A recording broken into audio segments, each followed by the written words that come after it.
ধূমপান মদ্যপান স্বাস্থ্যের পক্ষে ক্ষতিকর। হুইসপার ইন সাসপেন্সে আজকের নিবেদন লেখক তাপস বাবুর কলমে এক রোমাঞ্চকর গল্প টাইটানো মায়োরমা। আগের পর্বে আপনারা শুনেছেন এইরকম গর্ত ওরা ওই ফাটলে নামার আগে ফাটলের গায়ে অজস্র দেখেছিল। পরে যদি কখনো এই গুহার মধ্যে আসার প্রয়োজন পড়ে তখন এই চিহ্ন সহজেই আমাদের এই গুহাকে চিনিয়ে দেবে। একটা বাদুড় যারা দলবদ্ধভাবে খুবলে খেয়ে ফেলে তারা তো একটা মানুষকেও সহজে ধরে খেতে পারে। এই গুহা থেকে বেরোতে পারলেই আমি বাঁচি। এখন এই গুহার চারিদিকে ওই অস্ত্রের সোনালি আলোর ঝিলিক কেমন গুহার চারিপাশের দেওয়ালে পড়ে চারিদিক কেমন আলোকিত করে রেখেছে। সেই গর্তের মুখ থেকে সেটা আরো বেড়ে উঠেছে এবং একসময় সে গর্ত দিয়ে অসংখ্য সেই বড় বড় কালো পিঁপড়ে বেরিয়ে আসতে থাকে পিলপিল করে। আর গুলি করতে করতে সবাই এই গুহার মধ্যে ঢুকে আসে মুখের কাছে। চলো, কেউ দাঁড়িয়ে থেকো না, কুইক কুইক। আর এখানে এক মুহূর্ত নয়, চলো আমরা যেখান থেকে এখানে এসেছিলাম ঠিক সেখানেই ফিরে যাই। চলো চলো চলো। সেই গুহামুখ থেকে ছুট দিয়ে সবাই লম্বা সুড়ঙ্গ পথ ধরে ছুটতে লাগে। দলের সকলেই তখন ভীষণভাবে ভীতিগ্রস্ত। সবাই ওই দড়ি ধরে উপরে উঠতে থাকো, কুইক কুইক। কিছুক্ষণের মধ্যেই পিঁপড়েগুলো নিচের সেই গুহার মেঝে একেবারে ভর্তি করে দিল। গুহার মেঝেতে পিলপিল করছে রাশি রাশি সেই ছুটছিল দাঁড়াযুক্ত পিঁপড়ে। এই পাহাড়ে এই গর্তের মধ্যে যারা বসবাস করে রয়েছে দীর্ঘদিন, আমরা হয়তো এতদিন পরে এখানে ঢুকে তাদের সেই শান্তিপূর্ণ বসবাসে আঘাত এনেছি। না না, আমরা কেউ মরতে চাই না, কেউ মরতে চাই না। কিন্তু এভাবে তো বেশিক্ষণ ঝুলে থাকা সম্ভব নয়, হাত যে টনটন করছে। এবং সে দড়ি থেকে নিচে পড়ে গেল, আর সাথে অমানসিক একটা আর্তনাদ। দলের বেশ কিছুজন নিচে তাকিয়ে দেখলো কিলি ছটফট করছে, আর তার উপর সমস্ত পিঁপড়ে এসে তাকে ঘিরে ধরল। দেহের পুরো মাংস কুবলে খেয়ে তবেই তারা তাকে ছেড়েছে। আমার বিশ্বাস তোমরা এটা করতে পারবে, এছাড়া আর কোনো উপায় নেই। গোমস দেখলো ওই পিঁপড়ের চেহারা অনেক বড় বলে এদের শরীরের ভারে পায়ের আওয়াজ হয়। গ্লেনের মৃত কঙ্কালটা ছেড়ে নিজেদের গর্তে ঢুকে যেতে লাগলো লাইন করে। সব যখন একেবারে গর্তে ঢুকে গেল, আর এদিকটায় আমরা আগে আসিনি বলেই জায়গাটা যে এত ঘন জঙ্গলে ঢাকা সেটা আগে বুঝিনি। এই দুর্ভেদ্য অন্ধকার ঢাকা গভীর সুড়ঙ্গে তাদের আগে কারা এসেছে? তবে কি তারা যে পর্বতে ঢাকা জঙ্গলে এসেছে, এই জঙ্গলে কি তারা ছাড়াও গুপ্তধন সন্ধানী আরও মানুষ রয়েছে? শুরু হচ্ছে টাইটানো মায়োরমা অন্তিম পর্ব। আপনাদের জন্য আজকের গল্পে রয়েছে একটি বিশেষ প্রশ্ন। গল্প মন দিয়ে শুনুন, কারণ সঠিক উত্তর দিতে পারলে আপনাদের মধ্য থেকে দুজন শ্রোতা বন্ধু পেয়ে যাবেন বিশেষ পুরস্কার। আশা করছি গল্পটি আপনাদের ভালো লাগবে। ভালো লাগলে লাইক শেয়ার করে দেবেন। চ্যানেলে নতুন হলে সাবস্ক্রাইব করে পাশে থাকবেন। হুইসপার ইন সাসপেন্সে আমরা বিভিন্ন ধরনের গল্প প্রচার করে থাকি, অলৌকিক, গোয়েন্দা, তন্ত্রমন্ত্র ইত্যাদি। অলৌকিক গল্পে আমরা দেখেছি তন্ত্রমন্ত্র, ঝাড়ফুঁক, কালা জাদু ইত্যাদির ব্যবহার হয়ে থাকে। লেখক তার গল্পের রোমাঞ্চকর আবহ তৈরি করার জন্য এগুলোর ব্যবহার করে থাকেন। হুইসপার ইন সাসপেন্স কোনো ধরনের কুসংস্কারকে প্রশ্রয় দেয় না। আমাদের সকল শ্রোতা বন্ধুদের কাছে অনুরোধ, গল্প শোনার আনন্দেই গল্পগুলি গ্রহণ করবেন। হুইসপার ইন সাসপেন্সে আজকের নিবেদন লেখক তাপস বাবুর কলমে এক রোমাঞ্চকর গল্প টাইটানো মায়োরমা অন্তিম পর্ব। তবে গল্প শুরু করার আগে একটি বিশেষ ঘোষণা। আপনারা যারা গল্প লেখেন বা গল্প পাঠাতে চান তারা আমাদের গল্প পাঠাতে পারেন ডেসক্রিপশনে দেওয়া মেল আইডি অথবা হোয়াটসঅ্যাপ নম্বরে। তবে চলুন আর দেরি না করে শুনে নেওয়া যাক লেখক তাপস বাবুর কলমে এক রোমাঞ্চকর গল্প টাইটানো মায়োরমা অন্তিম পর্ব। নিচ থেকে হঠাৎ বন্দুকের আওয়াজ পেয়ে সবাই এবার নিচের দিকে তাকায় এবং সকলে দেখতে পায় সেই মাংসাশী পিঁপড়ের স্তূপের মধ্যে থেকে উঠে একটা মানুষ আত্মচিৎকার করছে এবং বন্দুকের গুলি এলো পাথারে নিক্ষেপ করছে। খানিকক্ষণ সে সেই স্তূপের উপর চলাফেরা করতে করতে একসময় নিস্তেজ হয়ে ওই স্তূপের মধ্যেই পড়ে গেল। তবে এইদিকে একটা কাণ্ড ঘটেছে। এলো পাথারি গুলি বর্ষণে একটা গুলি ছিটকে এসে সেপসের ডান পা জখম করে দিয়েছে। যন্ত্রণায় সে ছটফট করছে, তবু ডান হাত দিয়ে শক্ত করে দড়ির সাথে বাঁধা কপিকলটা আঁকড়ে ধরে রয়েছে। হোমস বলল, পিঁপড়ের স্তূপে পড়া মাত্রই কেলের সারা শরীর থেকে মাংসাশী পিঁপড়েগুলো মাংস খুবলে খেতে আরম্ভ করে। আর এই তীব্র যন্ত্রণা সে সহ্য করতে না পেরে গুলিবর্ষণ এলো পাতাড়ি চালায়। ও কিন্তু কিছু দেখতে পাচ্ছিল না তখন, কারণ ওর চোখে মুখে তখন ওই পিঁপড়ে মাংস খাচ্ছে। নিজেরাই তো দেখলে, পিঁপড়ের স্তূপের মধ্যে পিঁপড়ে ভর্তি ওর দেহটা কেমন ছটফট করছিল এবং দৌড়দৌড়ি করছিল। ওর মৃত্যুটা সত্যিই ভয়ঙ্কর হলো। এভাবে যে হঠাৎ করে ওর মৃত্যু হবে ওই কিন্তু নিজেও জানতো না। কিন্তু এদিকে ওর এলোপাথারি গুলিবর্ষণে সেপসিসের পা জখম হলো। সেপসিস, তুমি কিন্তু থেমো না, ওই ব্যথা নিয়েই চেষ্টা করো। মনে রেখো, তোমার প্রাণ এখনো তোমার মধ্যেই আছে, তাই যতক্ষণ প্রাণ আছে ততক্ষণ তুমি হারবে না। চেষ্টা করবে এই সুড়ঙ্গ থেকে বেরোনোর। তুমি অনেকটাই উঠেছ, আর একটু, আর। গোমসের উদ্বুদ্ধ করা কথাগুলো শুনতে শুনতে সেপসিস বলল, পায়ে খুব যন্ত্রণা করছে গোমস, কিন্তু তবুও আমি এই গুহা থেকে বের হবই। বলেই কপিকল আস্তে আস্তে ঘুরিয়ে সে দড়ি দিয়ে উপরে উঠতে লাগলো। গোমস বলল, সাব্বাস সেপসিস, এই তো এই রকমই মনোভাব থাকা উচিত। ওই তো তুমি পৌঁছে গেছো, আর একটু, আর একটু। এইভাবে ওরা সকলেই প্রায় আস্তে আস্তে সেই গুহার মুখে এসে পৌঁছয়। তারপর গুহা থেকে এক এক করে বাইরে বেরিয়ে যায়। সবার শেষে থাকা গোমস যখন গুহামুখ থেকে বেরোনোর জন্য উদ্যত হয়, ঠিক তখনই সে একবার নিচে তার ঝুলন্ত দড়িটার দিকে তাকিয়ে দেখতে গিয়ে দেখে নিচে এবার আস্তে আস্তে সেই পিঁপড়ের একটা দল সবে দড়িটা ধরে এগিয়ে আসতে শুরু করেছে। বিষয়টি দেখেই একটু দ্রুততার সঙ্গে সে সেই গর্তের সুড়ঙ্গের মুখ থেকে বেরিয়ে পড়ে এবং বেরিয়েই সকলকে বলে, পিঁপড়েগুলো দড়ির নাগাল পেয়েছে এবং সেগুলো উপরে উঠে আসছে। এই মাত্র গুহা থেকে বেরোনোর আগেই দেখলাম দড়ির একেবারে নিচের প্রান্তে বেশ কতগুলো পিঁপড়ে জড়ো হয়ে দড়ি ধরে উপরে আসছে। কিন্তু ওদের এত সহজে আমি আমাদের কাছে পৌঁছতে দেব না। বলেই সে নিজের কোমরে গোজা বন্দুকটা বের করে সেটা দিয়ে গুহার মুখে গিয়ে ঝুলন্ত দড়িটার গায়ে কতগুলো গুলি নিক্ষেপ করে পরপর, আর তাতেই দড়িটা গুলি বর্ষণে ছিঁড়ে নিচে পড়ে যায়। সেটা দেখে গোমস স্বস্তির একটা নিঃশ্বাস ছেড়ে বলে, যাক, তবে পিঁপড়েগুলোর উপরে ওঠার চেষ্টাকে ব্যর্থ করলাম এবং ওদেরকেও আমাদের পিছনে আসার জন্য নতুন কিছু ভাববার সুযোগ দিলাম নতুন করে। ওগুলো আশা করি এবার অন্য কিছু ভাববে, কিন্তু এবার আমাদেরকেও অন্য কিছু ভাবতে হবে। কোথায় সেপসিস, কেমলিন আর কেনি বা কোথায়? প্রশ্নগুলো করে গর্তের মুখটাতে ভালো করে দেখে, কিন্তু কোথাও কিছু তারা দেখতে পায় না। অবশেষে সেই গর্তের দুপাশে যে আরো দুটো গর্ত ছিল, তার মধ্যে ডান দিকের গর্তের কাছে গিয়ে সেক্টন বলল, গোমস, গোমস, দ্রুত এদিকে আসো। হঠাৎ করে চিৎকার করে।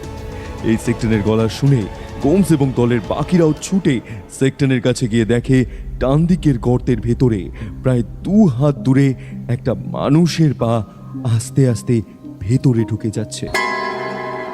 মনে হচ্ছে একটা মানুষকে কে যেন ওই গর্তের ভিতরে টেনে নিয়ে যাচ্ছে, তবে পাটা নিথর এবং নিশ্চল, এবং পায়ের মধ্যে পড়া জুতোটা সবাই চিনতে পারল এটা সেপসিসের পায়ের।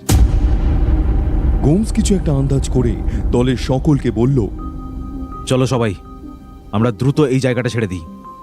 সেপসিস সেই মাংসাশী পিঁপড়ের শিকার হয়েছে। পিঁপড়েগুলো সেপসিসকে আক্রমণ করে মেরে ফেলেছে এবং এখন তার মৃতদেহটা সকলে মিলে টেনে নিচে নিয়ে যাচ্ছে। মনে হচ্ছে দেহটাকে নিজেদের গর্তে ঢুকিয়ে নিরাপদে খেতে চায় ওরা। ওরা শিকার পেয়েছে, সহজে আর উপরে উঠে আসবে না, আর আমরাও এখান থেকে পালানোর সুযোগ পাব। এই জায়গা থেকে দ্রুত সরে পড়াই এখন বুদ্ধিমানের কাজ হবে। আর সেপসিসের মৃতদেহ দেখে আন্দাজ করতে পেরেছি কেমেলিন আর কেনকেও বোধহয় এই পিঁপড়ে আক্রমণ করে মেরে ফেলেছে। গুহার মধ্যে নামানো দড়ির অপর প্রান্ত তো দূরে, ওই দেখো গাছের সাথে ঠিকই বাঁধা রয়েছে।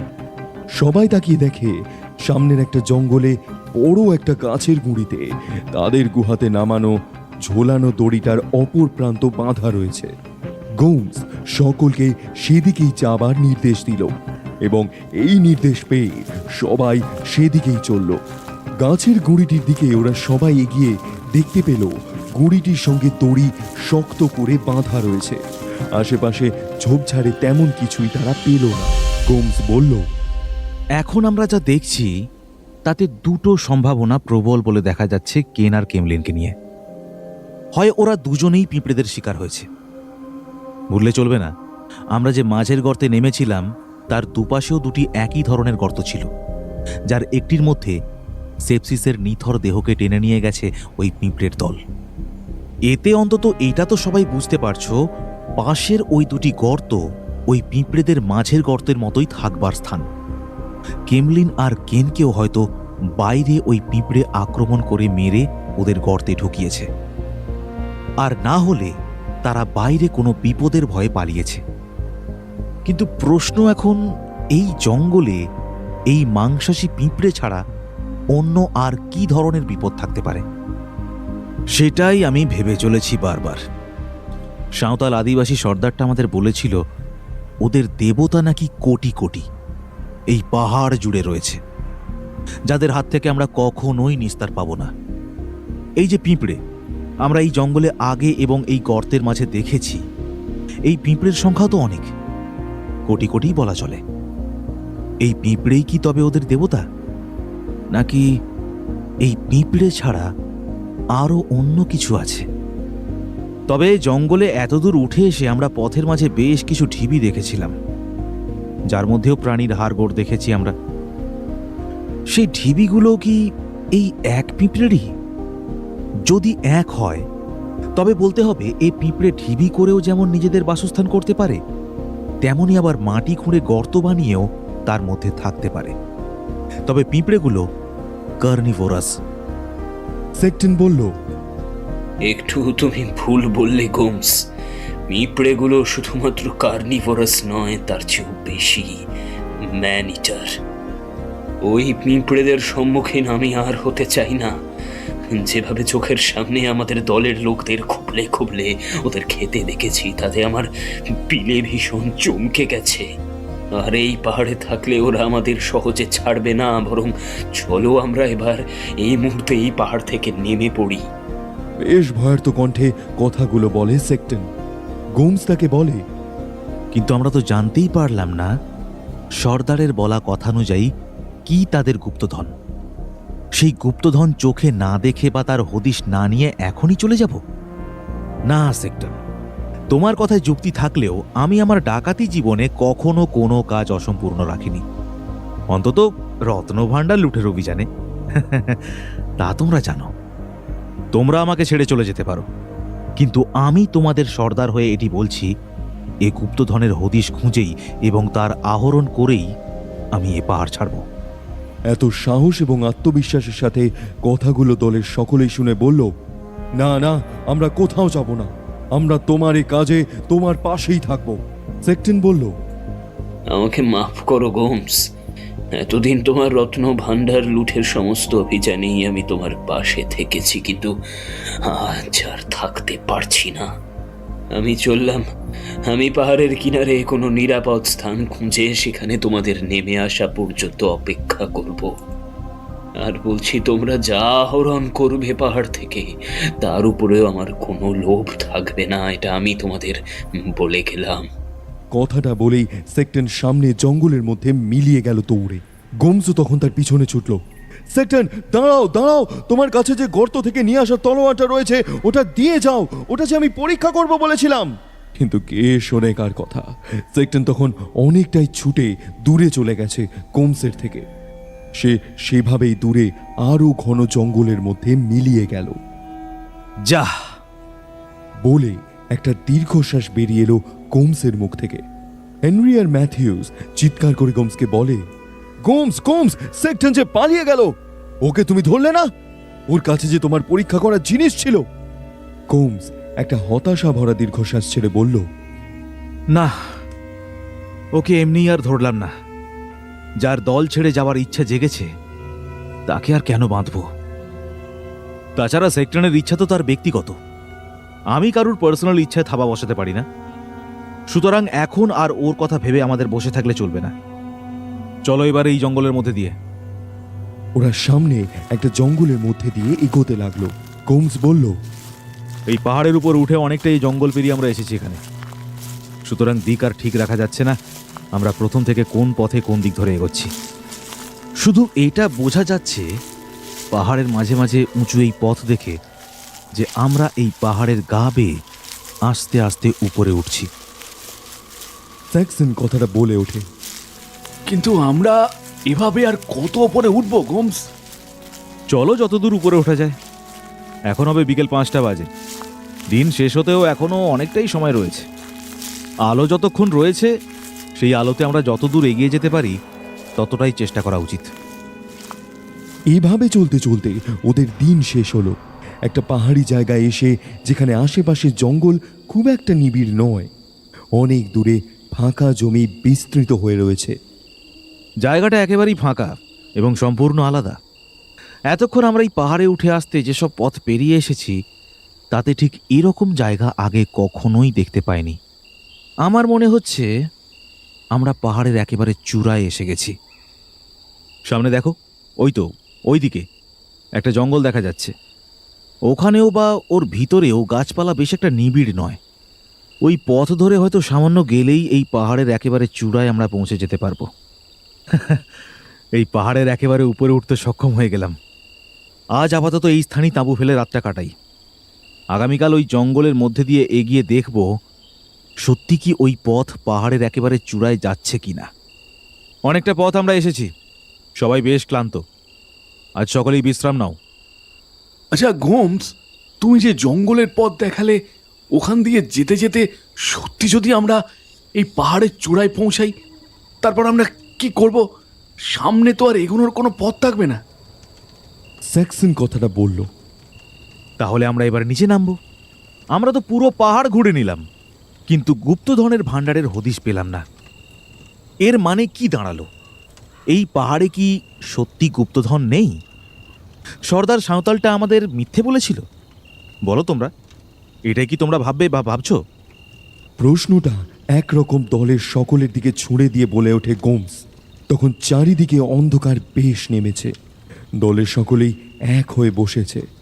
সামনে কাছের জঙ্গল থেকে বেশ কিছু কাঠ জোগাড় করে এনে আগুন জ্বালানো হয়েছে। দাও দাও করে সে আগুন জ্বলছে সকলের মাঝে। কিছু দূরে বড় একটা তাঁবু করা হয়েছে সকলের থাকার জন্য। ঝিঝি পোকার ঐক্যতান শুরু করে দিয়েছে আশেপাশে। আকাশের বুক থেকে এক ফালি চাঁদ উঁকি দিচ্ছে। ঠিক তখনই বহু দূর থেকে একটা মনুষ্য কণ্ঠে আর্তচিৎকার ভেসে আসে, আহ আহ করে। বহু দূর থেকে এলেও সে শব্দের প্রবলতা সবাইকে চমকে দেয়। গোমসের চোখ বড় বড় হয়ে ওঠে। সেই মনুষ্য কণ্ঠে হওয়া শব্দটা শুনেই গোমস দ্রুত উঠে আওয়াজটা যেদিক থেকে এসেছিল সেই দিকেই খানিকটা এগিয়ে যায়। দলের বাকিরা তাকে অনুসরণ করে। গোমস একটু চারপাশে তাকিয়ে দেখে।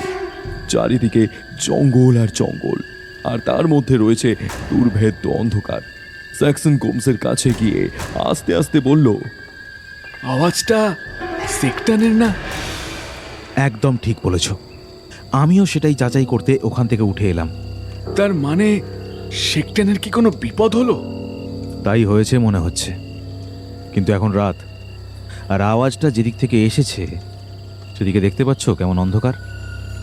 ওইখানে গিয়ে এত রাতে দেখাটা ঠিক হবে না।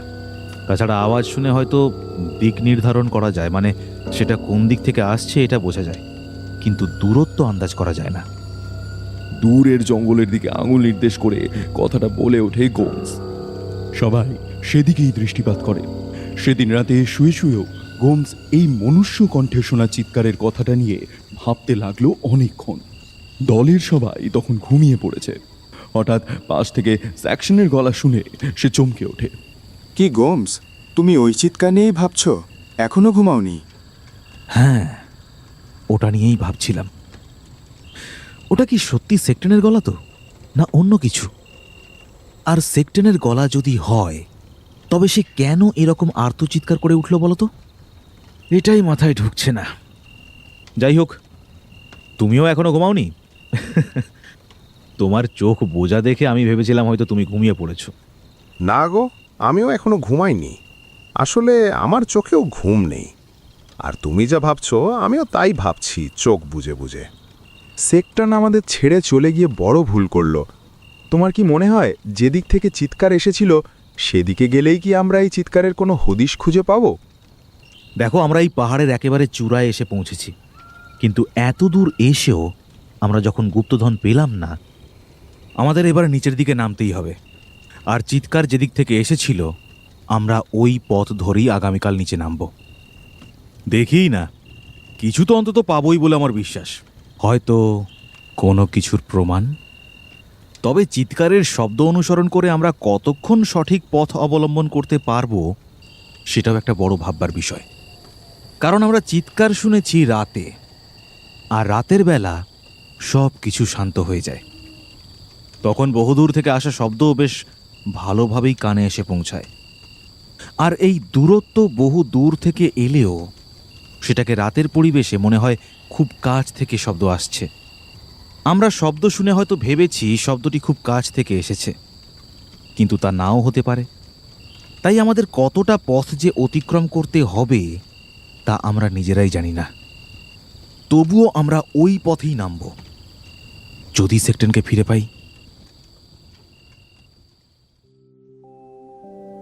আস্তে আস্তে পরের দিন খুব ভোরেই দলের সবাই সেই পাহাড়ের খাটানো তাঁবু গুটিয়ে নিচে নামতে শুরু করে। গোমস আগে আগে সকলকে পথ দেখিয়ে নিয়ে যায়। প্রায় 1-1.5 ঘন্টা চলার পর হঠাৎ জঙ্গলের মধ্যে ওরা সবাই একটা চকচকে বর্ষা পড়ে থাকতে দেখে। বর্ষার সারা গা দিয়ে রোদের আলো পড়ে। আলোর ঝলকানি ঝিলিক খেলছে চতুর্দিকে। সেই ঝলকানি প্রথমেই দেখতে পেয়ে চিৎকার করে সকলকে সেদিকেই দৃষ্টি আকর্ষণ করে বলল, ওই দেখো, পেয়েছি, সেক্টরের হাতের সেই বর্ষা। সকলেই সেখানে পৌঁছে এদিক ওদিক খুঁজতে লাগলো। গোমস তলোয়ারটি হাতে তুলে নিয়ে বলল, ভালো করে আশেপাশটা দেখো। বর্ষা যখন এখানে পাওয়া গেছে তখন সেক্টন নিশ্চয়ই ধারে কাছে কোথাও আছে। গোমস ভালো করে বর্ষাটা পরীক্ষা করে। তার মাথার একপাশে শুকে শুকে বলল, মনে হচ্ছে বর্ষাটা দিয়ে কোনো কিছুকে আঘাত করা হয়েছে। কিছু দূর থেকে সেকশন কথাটা শুনতে পেয়ে গোমসের দিকে এগিয়ে এসে বলল, কোনো কিছুকে আঘাত করা হয়েছে মানে? দাঁড়াও দাঁড়াও, বর্ষার এই কোণাটা দেখো, কেমন একটা পিচ্ছিল পদার্থ রয়েছে। গোমস স্যাক্সনেলের কথায় বর্ষার কোণটা ভালো করে তাকিয়ে দেখল। সেখানে একটা হলুদ তরল পদার্থ লেগে রয়েছে। পদার্থটায় হাতের আঙুল স্পর্শ করে গোমস বলল, একদম তরল নয়, চটচটে আর পিচ্ছিল পদার্থটি। কিন্তু এটা কিসের হতে পারে বলো তো? বুঝতে পারছি না। হঠাৎ তখনই মেন্ডেস, যে দলের মধ্যে খোঁজাখুঁজি করতে করতে সেই জায়গার বাম দিকে সামান্য দূরে চলে গিয়েছিল, সেখান থেকে সে জোরে চেঁচিয়ে বলে ওঠে, সবাই একবার এদিকে আসো, দ্রুত দ্রুত। কথাটা শুনেই সবাই তড়িঘড়ি করে মেন্ডেসের দিকে ছোটে।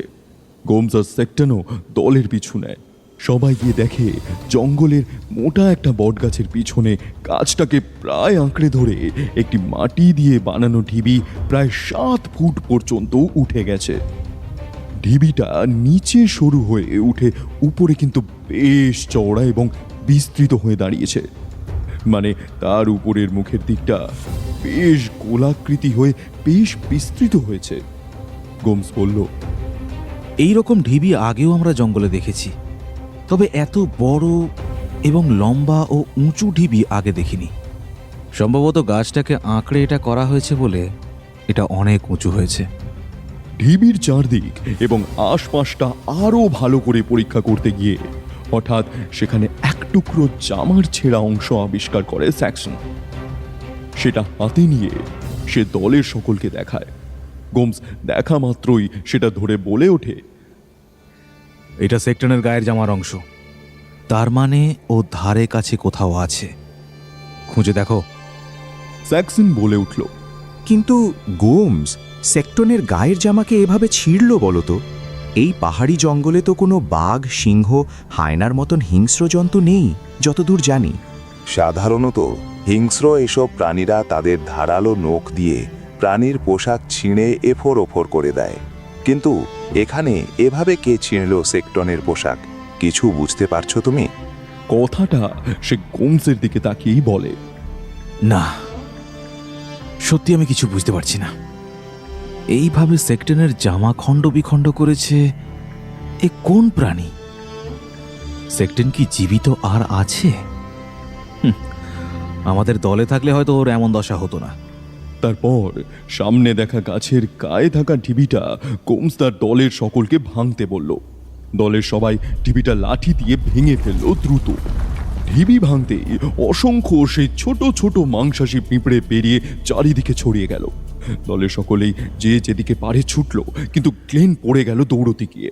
আর পড়া মাত্রই তাকে রাশি রাশি পিঁপড়ে এসে ঘিরে ধরল। পিঁপড়েদের আক্রমণে গ্লেন শুধুমাত্র হাত পা নাড়াতে পারল, কিন্তু আর উঠে দাঁড়াতে সে পারল না।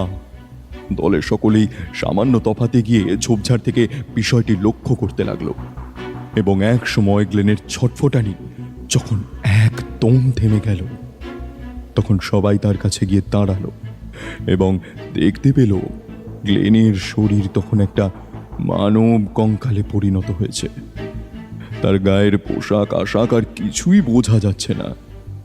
গোমস একটা কালো রঙের কাপড় মাটি থেকে তুলে সকলকে দেখালো। কাপড়টা দেখে সকলেই চমকে উঠল। গোমস বলল, তাহলে আমাদের একটা কৌতূহল নিরাময় হলো এই আচমকা ভয়াবহ ঘটনা থেকে। কালো কাপড়টা গ্লেনের প্যান্টের কাপড়। পিঁপড়েগুলো তার পোশাক কেটে তার ভিতরে ঢুকে শরীর থেকে মাংস খুবলে খুবলে খেয়েছে। এদের দাঁত তাহলে কতটা ধারালো দেখেই বুঝতে পারছো। এরা মানুষের পোশাক নিমেষেই কুটি কুটি করে কেটে দিতে পারে। আর আমরা সেকটনের পোশাকের যে অংশ পেয়েছিলাম সেটাও এই পিঁপড়েই কামড়ে ছিঁড়েছে। এরা জামা কাপড় যদি এভাবে ছিঁড়ে ভুঁড়ে কেটে ফেলতে পারে, তবে ভেবে দেখো লক্ষ লক্ষ এ ধরনের পিঁপড়ে তোমার দেহ চারিদিক থেকে কামড়ে ছিঁড়ে খাওয়ার চেষ্টা করছে, তখন তোমার হালটা কেমন হচ্ছে? কি অসহ্য যন্ত্রণা তখন তোমাকে চারিদিক থেকে ছেয়ে ধরে আছে, আর তুমি বাঁচার আপ্রাণ চেষ্টা করছো, কিন্তু কামড়ের জ্বালায় পারছো না। সত্যি কি নারকীয় বিষয়টি। জ্যাক বলে ওঠে। সে আরো বলে, তাহলে এখন আমরা কি করব গোমস? কিছু বলো আমাদের। আমরা কি ওই পিঁপড়ের দিকে ছুটে যাব? না, এখন যেমন আছো সবাই তেমন থাকো। আমার মনে হয় বাকিরাও সেটাই করবে। পিঁপড়েগুলো কি করে সেটা দেখেই আমরা ওই জায়গা ছাড়ব। সবাই দেখতে লাগলো পিঁপড়েগুলো আস্তে আস্তে কিছুক্ষণ পর গ্লেনের মৃত কঙ্কালটা ছেড়ে নিজেদের গর্তে ঢুকে যেতে লাগলো লাইন করে। সব যখন একেবারে গর্তে ঢুকে গেল, তখন দলের গোমস তার আশেপাশে দলের যারা ছিল সকলকে জঙ্গল ছেড়ে বেরিয়ে আসার নির্দেশ দিল। সবাই আস্তে আস্তে গ্লেনের মৃতদেহের কাছে গিয়ে হাজির হয়ে দেখল কিছু দূরে থাকা সেই পিঁপড়ের ঢিবির কাছে কিছু পিঁপড়ে তখনও গর্তে ঢুকছে আস্তে আস্তে।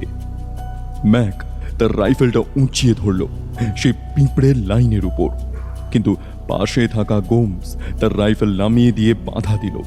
ম্যাক বলল, এ তুমি কি করছো? এটা করো না। গুলি মারলেই ওদের উপর আবার ওরা শয়ে শয়ে বেরিয়ে আসবে আর চারিদিক থেকে আমাদের ঘিরে ধরবে। কেমন দ্রুত ওরা চলে দেখেছো তো? মুহূর্তে চারিদিকে পিলপিল করে ছড়িয়ে পড়বে আর আমরা এখান থেকে বেরোতে পারবো না। কিন্তু ম্যাক গুলি করে দিল সেই পিঁপড়ের উপর, বন্দুকটা হাতে তুলে নিয়েই। আর বন্দুকের গুলির আঘাতে বেশ কয়েকটি পিঁপড়ে ছিটকে এদিক ওদিক ছিন্ন বিচ্ছিন্ন হয়ে পড়ল এবং তাদের দেহ থেকে একরকম হলুদ হলুদ পদার্থ আবার চারিদিকে ছড়িয়ে গেল। ঠিক তখনই গোমস অবশ্য সেই পদার্থটি দেখে সকলকে বলল, সবাই দ্রুত ছুটে চলো এখান থেকে, এখানে আর থাকার কোনো মানে নেই। ওরা ছুটে বেশ অনেকটাই এগিয়ে গেল, সেটা অবশ্য পিছনের দিকে তাকিয়েই। ছুটতে ছুটতে আবার সেই আশেপাশের জঙ্গলে ওরা ঢুকে দাঁড়িয়ে গেল সেই পিঁপড়েদের ঢিবির দিকে তাকিয়ে। কিন্তু কি আশ্চর্য, এত দূর দৌড়ে এসেও পিঁপড়েরা কিন্তু আর নতুন করে সেই ঢিবি ছেড়ে তাদের পিছন পিছন তাড়া করে আসেনি। এমনকি সেই ঢিবি ছেড়ে কোনো পিঁপড়েই বেরিয়ে আসেনি। জ্যাক বলল, দেখলে গোমস, পিঁপড়েরা ভয় পেয়ে গেছে। তারা কিন্তু আমাদের আক্রমণ করেনি। তুমি মিছে মিছে ভয় পাচ্ছিলে এবং ভুল সম্ভাবনা করছিলে। তুমি ঠিক বলেছ, কিন্তু পিঁপড়েগুলো কেন তাড়া করে এলো না এটাই তো বেশ আশ্চর্য করে দিল আমাকে। কারণ এর আগে যতবার ওদের উপর আক্রমণ করেছিল ততবার ওরা মারাত্মক আক্রমণাত্মক হয়ে পাল্টা আমাদের আক্রমণ করেছে সদল বলে। আর এ থেকে বুঝেছিলাম পিঁপড়েগুলো বেশ হিংস্র এবং ভয়ানক আক্রমণাত্মক। কিন্তু এখন ওদের তো আর সেরকম আক্রমণাত্মক লাগলো না। তবে এটা বুঝলাম, আমরা প্রথমে যখন এই ঢিপির কাছে এসেছিলাম তখন এর পাশে যে হলুদ পদার্থটি দেখেছিলাম ওটা ছিল এই পিঁপড়ের রক্ত। কারণ ম্যাকের গুলি যখন পিঁপড়েদের গায়ে লাগলো তখন তাদের গা থেকেও এই একই পদার্থ ছিটকে পড়েছিল আশেপাশে। একদম, তুমি ঠিকই বলেছো। আমরা ওই হলুদ রক্তটা আগেও দেখেছিলাম এবং এবারও দেখলাম। তার মানে এই পিঁপড়ের সঙ্গে একটা লড়াই হয়তো সেকটানের আমাদের এখানে আসার আগে হয়েছিল।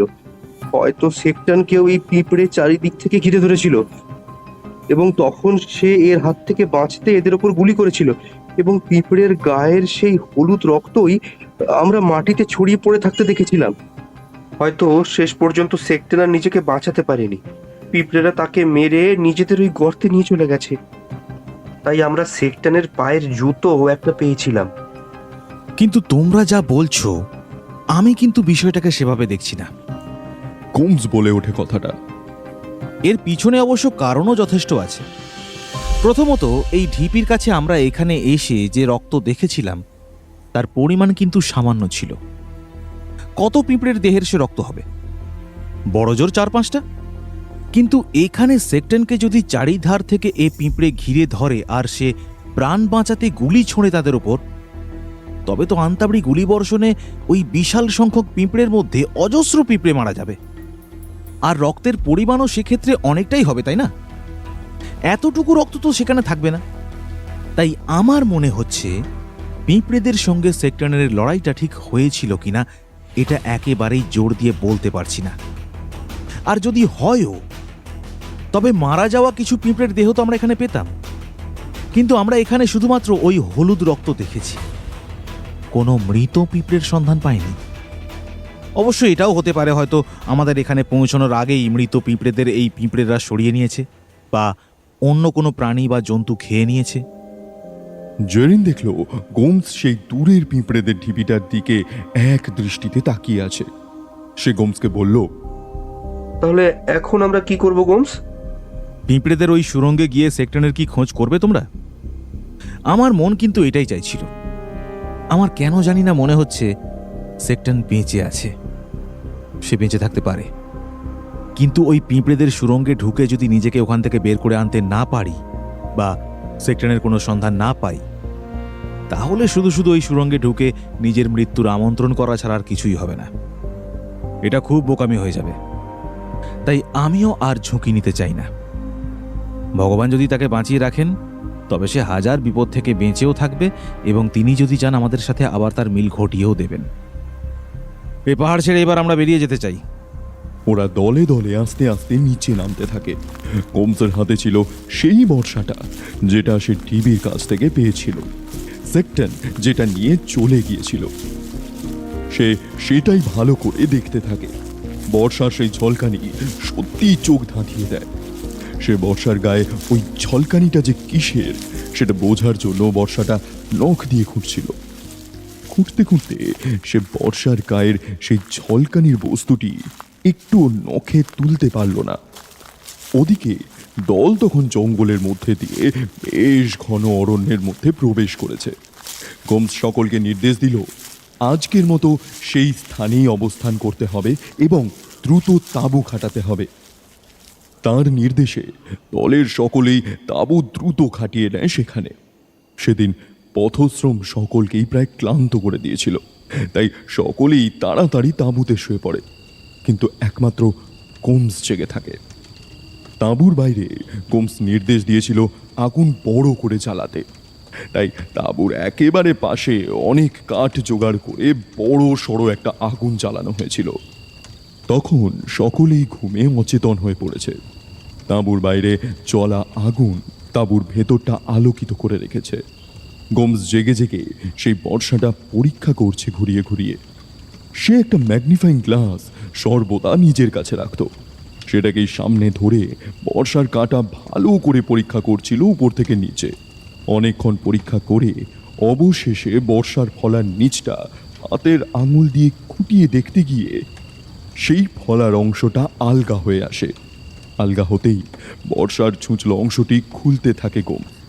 সে দেখে বর্ষার সাথে সেই ছুঁচলো সামনের অংশটা পেঁচিয়ে লাগানো রয়েছে। ওটা যে পেঁচিয়ে খোলা যায় বা যেতে পারে এ সম্পর্কে কোনো ধারণাই গোমসের আগে ছিল না, এবং এখন এটা করা যাচ্ছে বলে সে বেশ কৌতূহলী হয়ে উঠেছে। কিছুক্ষণের মধ্যেই বর্ষার ছুঁচলো অংশটি তার ডান্ডার মতো অংশ থেকে সম্পূর্ণ আলাদা হয়ে যায়, এবং সেটা আলাদা হতেই গোমস দেখতে পায় বর্ষার ডান্ডার মতো অংশটা ভেতর থেকে একেবারে ফাঁকা, আর তার মুখেই একটা সাদা কাগজ যেন ঢোকানো রয়েছে। অনেক সন্তর্পণে সেই কাগজটা আঙুলের বিশেষ কায়দায় কোনো রকমে বের করতে সক্ষম হয় গোমস। কাগজটা হাতে নিয়েই সে সেটা খুলে নিজের চোখের সামনে মেলে ধরে। কাগজটা খুলে সে দেখতে পায় তাতে একটা ছবি আঁকা রয়েছে, তবে ছবিটাও আঁকা হয়েছে বিশেষ কোনো আঠা দিয়ে, হলুদের মতো রং তার। ভালো করে সেটা নাকের কাছে ধরতেই গোমস বুঝতে পারে সেটা একটা বিশেষ গন্ধযুক্ত পদার্থ, এবং তা কোনো গাছের রস থেকে করা হয়েছে। গোমস সেটা দলের সকলকে দেখিয়ে বলে, দেখছো তোমরা, এই পাহাড়ের মানুষেরা কোনো গাছের রস আহরণ করে তার লেখালেখির কাজে লাগাতো। এই যে নকশাটি তোমাদের দেখালাম, এটাও বানানো হয়েছে সেই রস ব্যবহার করে, বুঝলে? জেরিন গোমসকে বলল, কিন্তু গোমস, এই কাগজে এটা কিসের নকশা বলো তো? তুমি কি কিছু বুঝতে পারলে এই আঁকা দিয়ে কি বোঝানো হয়েছে? গোমস এই কথায় চুপ করে থেকে আরো বেশ অনেকক্ষণ সেই কাগজটাকে উল্টে পাল্টে দেখে, এবং তাতে ভালো করে দেখতে সে দেখে ছবিটার মধ্যে কতগুলো লাইন করা হয়েছে। একটি সমান্তরাল আড়াআড়ি লাইন কেটে তার নিচ দিয়ে সেই আঁকাবাঁকা লাইনগুলো আবার পেঁচিয়ে ঘুরে সমান্তরাল লাইনটাকে নিচ থেকে স্পর্শ করেছে। মোট আঁকাবাঁকা লাইনের সংখ্যা 11টি। তবে সেই আঁকাবাঁকা লাইনের মধ্যে সবচেয়ে মাঝের লাইনটির গায়ে, মানে ষষ্ঠ লাইনের পাশে একটা বিশেষ চিহ্ন করা হয়েছে। সেই লাইনটা সমান্তরাল লাইনটাকে আবার নিচ থেকে যেখানে স্পর্শ করেছে, ঠিক সেই জায়গায় সমান্তরাল লাইনের উপর একটা বড় গাছের মতো কিছু আঁকা হয়েছে। গাছটা বেশ অদ্ভুত ধরনের, অসংখ্য সরু সরু সুতোর মতো কিছু সে গাছ থেকে বেরিয়ে ঝুলছে। গোমস বলল, বট গাছ এটা। এরকম একটা গাছ দেখেছি আমরা এই পাহাড়ে। আর এই কাগজটা যা দেখছো, এটা জেসে কাগজ নয়, এটা গুপ্তধনের সুলুক, বুঝেছ? আমাদের এতদূর ওঠা বৃথা যায়নি এই পাহাড়ে। এই নকশা এই পাহাড়ের মাটির নিচে কোন স্থানে গুপ্তধন লুকানো রয়েছে তারই ইঙ্গিত দিচ্ছে, বুঝেছ? কথাগুলো বলে গোমস খানিকক্ষণ চুপ করে থাকে, আর তাকে দেখে ক্যাশ বলে ওঠে, কি হলো গোমস, তুমি কি ভাবছো? চুপ করে গেলে যে? ভাবছি এখানকার এই আদিবাসী মানুষের চিন্তা ভাবনা নিয়ে। এরা দেখো লিখতে পড়তে জানে না, অথচ তাদের সংরক্ষিত গুপ্তধন কেমন বিশেষ চিহ্ন দিয়ে সুরক্ষিত করে রেখেছে। সেটা আবার নকশা করে তাদের গুপ্তধনের মধ্যেই লুকিয়ে রেখেছে।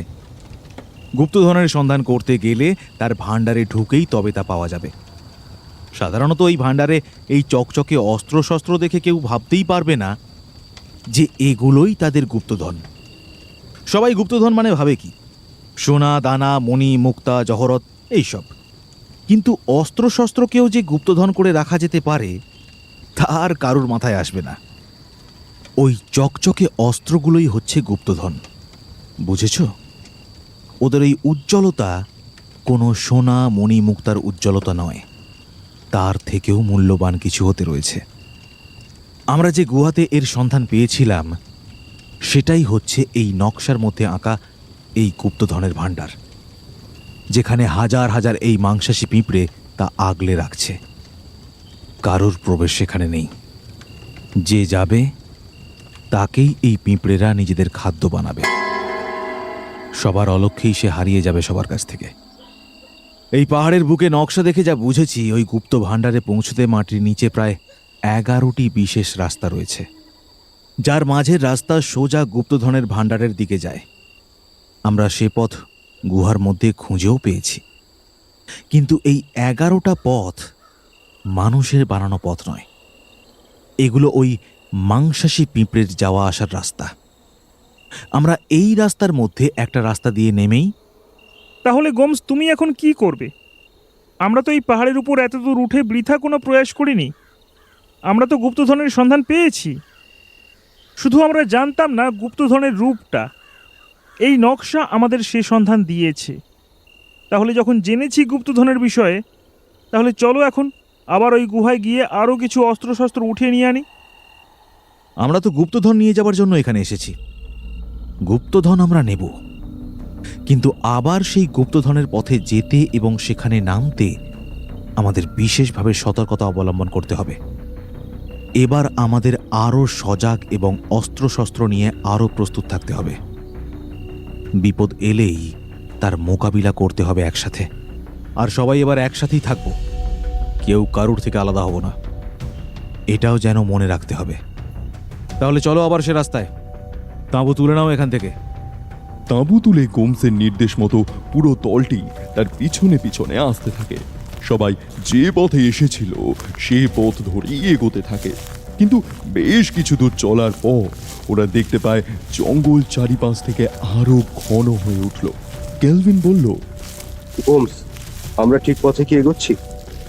এরিন এই কথা শুনে বলে উঠল, হঠাৎ তুমি এই ধরনের কথা কেন বলছো কেলভিন? কি ব্যাপার, কি হলো? কারণ আমরা তাও প্রায় 1.5 ঘন্টা ধরে হেঁটে চলেছি, কিন্তু কই জঙ্গল তো শেষ হচ্ছে না, বা জঙ্গল ফাঁকা হয়ে আসার কোনো রূপ, কোনো ইঙ্গিত দেখতে পাচ্ছি না। অথচ আমরা নেমে আসার সময় কিন্তু আমরা যে পর্যন্ত এসে পৌঁছেছিলাম এবং যে স্থানে তাঁবু খাটিয়েছিলাম সে পথ কিন্তু এতটা মনে হচ্ছিল না। আর জঙ্গল তো এত উপরের দিকে ফাঁকা ছিল। এতটা পথ আমরা উঠলাম, জঙ্গল তো তেমন ফাঁকা হলো না। আমরা এই জঙ্গলে পথ হারাইনি তো? কথাটা শুনেই দলের সকলেই থমকে দাঁড়ালো। গোমস সহ প্রতিজনের মুখেই একটা ভয়ার্ত ভাব ফুটে উঠল। কিন্তু কিসের ভয়? পথ হারালেও এই জঙ্গলে তো কোনো বাঘ বা সিংহের মতো হিংস্র জন্তু নেই। তবে তবে কেন এত ভাবনা? গোমস মনে মনে পথ হারানোর বিষয়টি ভাবলেও সে সেটা মুখে প্রকাশ করল না, কারণ সে এই পাহাড়ি অভিযানে দলের একমাত্র নেতা। সে ভয় পেয়ে গেলে গোটা দল ভয় পেয়ে যাবে, আর সে এটা কিছুতেই চায় না। তাই সে সকলের মনে সাহস জুগিয়ে বলল, আরে তোমরা কি কেউ জানো না, পাহাড়ি পথে নামার সময় আমরা যে স্পিডে নামি ওঠার সময় একই রকম থাকে না। আর এই কারণেই নামার সময় একই পথ মনে হয় অনেক অল্প, কিন্তু ওই পথ ওঠার সময় হয়ে যায় অনেক দীর্ঘ, মানে অনেক বেশি সময় লাগে। অথচ নামতে সেই পথে অতটা সময় লাগে না। এখানেও তেমন হয়েছে। এখন মনে রেখো, আমরা যে পথে নেমেছিলাম সে পথ ধরে উঠছি, তাই পথ আমাদের একটু বেশি অনুভূত হচ্ছে। ও তাই বলো? গোমসের কথাটাতে কেমলিনের মুখে একটা স্বস্তির ভাব ফুটে উঠল। দলের বাকিদের মনে এবং মুখে যে ভয়ার্ত ভাবের লেশ দেখা গিয়েছিল কিছুক্ষণ আগে, এখন সেসব সবার মুখ থেকেই সম্পূর্ণ নির্মূল হয়ে গেছে। কিন্তু গোমসের মনের মধ্যে চলছে একটা টাল বাহানা এবং টানা পড়ে। সে কি ঠিক বলল, নাকি সত্যিই তারা পথ হারিয়ে ফেলেছে জঙ্গলের এই ঘন ঝোপঝাড়ের বেড়া ছাড়ে? যাকে আরও অনেকটা সময় অতিবাহিত হলো। অবশেষে সেদিনের পর চলা শেষ হলো জঙ্গলেরই মধ্যে। বড় একটা তাঁবুতে সকলেই আশ্রয় নিল সেই রাতে। তাঁবুর বাইরে আগুন ধরিয়ে একটা আগুনের কুণ্ডলী তৈরি করা হলো। সে রাতে গোমস তাঁবুতে বসে বসে অনেকক্ষণ সেই চকচকে বর্ষার মধ্যে থেকে পাওয়া নকশাটি ভালো করে দেখতে লাগলো।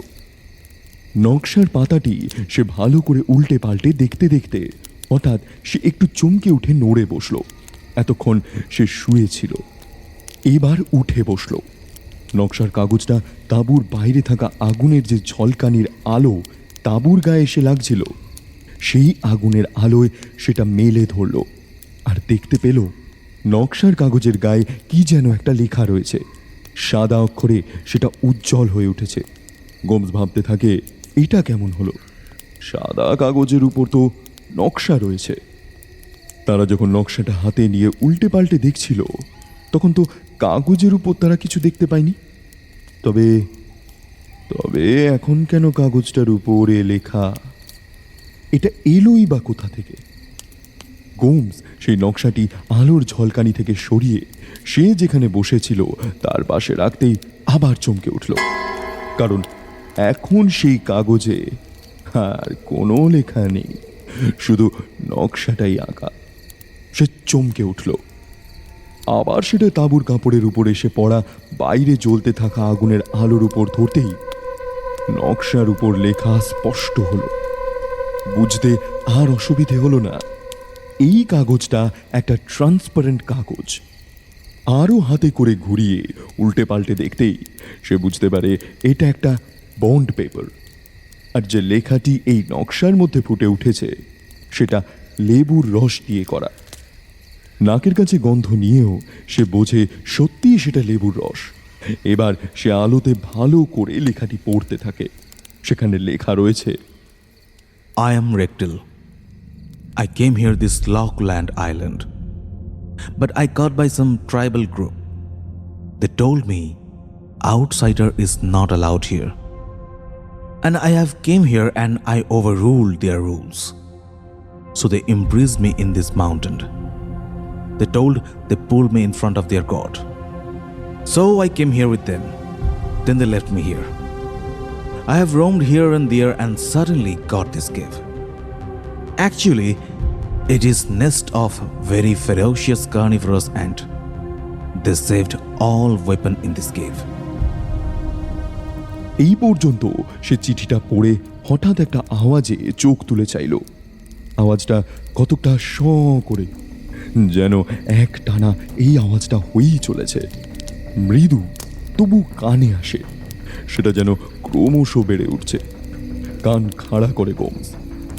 সে বুঝতে পারে আওয়াজটা তাদের তাঁবুর আশেপাশেই হয়ে চলেছে, তবে এবার সেটা অনেকটাই জোরে। তাঁবুর ভিতর থেকে বাইরের আগুনের আলোয় কিছু বুঝতে না পেরে দ্রুত গোমস তাঁবুর বাইরে বেরোতে যায়। আর পায়ের ধাক্কায় নিচে শুয়ে থাকা কেমলিনের ঘুম ভেঙে যায়। সে সোজা তাকিয়ে গোমসকে প্রশ্ন করে, এ কি গোমস, তুমি এত রাতে কোথায় যাচ্ছ? গোমস তার ডান হাত দিয়ে ইশারায় নিজের ঠোঁট চেপে ক্যামলিনকে তার সাথে বাইরে যাওয়ার নির্দেশ দেয়। তারপর ওরা দুজনে এসে দেখে তাঁবুর ঠিক ডান দিক দিয়ে সামান্য দূরে নদীর স্রোতের মতো এক পাল পিঁপড়ে চলেছে মাটিতে। তাদের সংখ্যা এতটাই বেশি, তারা চলার সময় একে অপরের সঙ্গে ধাক্কা খাচ্ছে। আর এ থেকেই একটা শব্দ হচ্ছে শোঁ শোঁ করে। পিঁপড়েগুলো ওরা দেখলো তাঁবুর আরো সামনের দিকে চলে গেল। অবশ্য এ পথেই রাত পোহালে গোমস তার দল নিয়ে এগোবে ভেবেছিল। পাশে থাকা কেমলিন বলে ওঠে, সেই কার্নিভোরাস অ্যান্ট দেখলে তুমি? ওরা আগে গেল, এ পথেই তো আমরা এগোবো বলো আগামীকাল।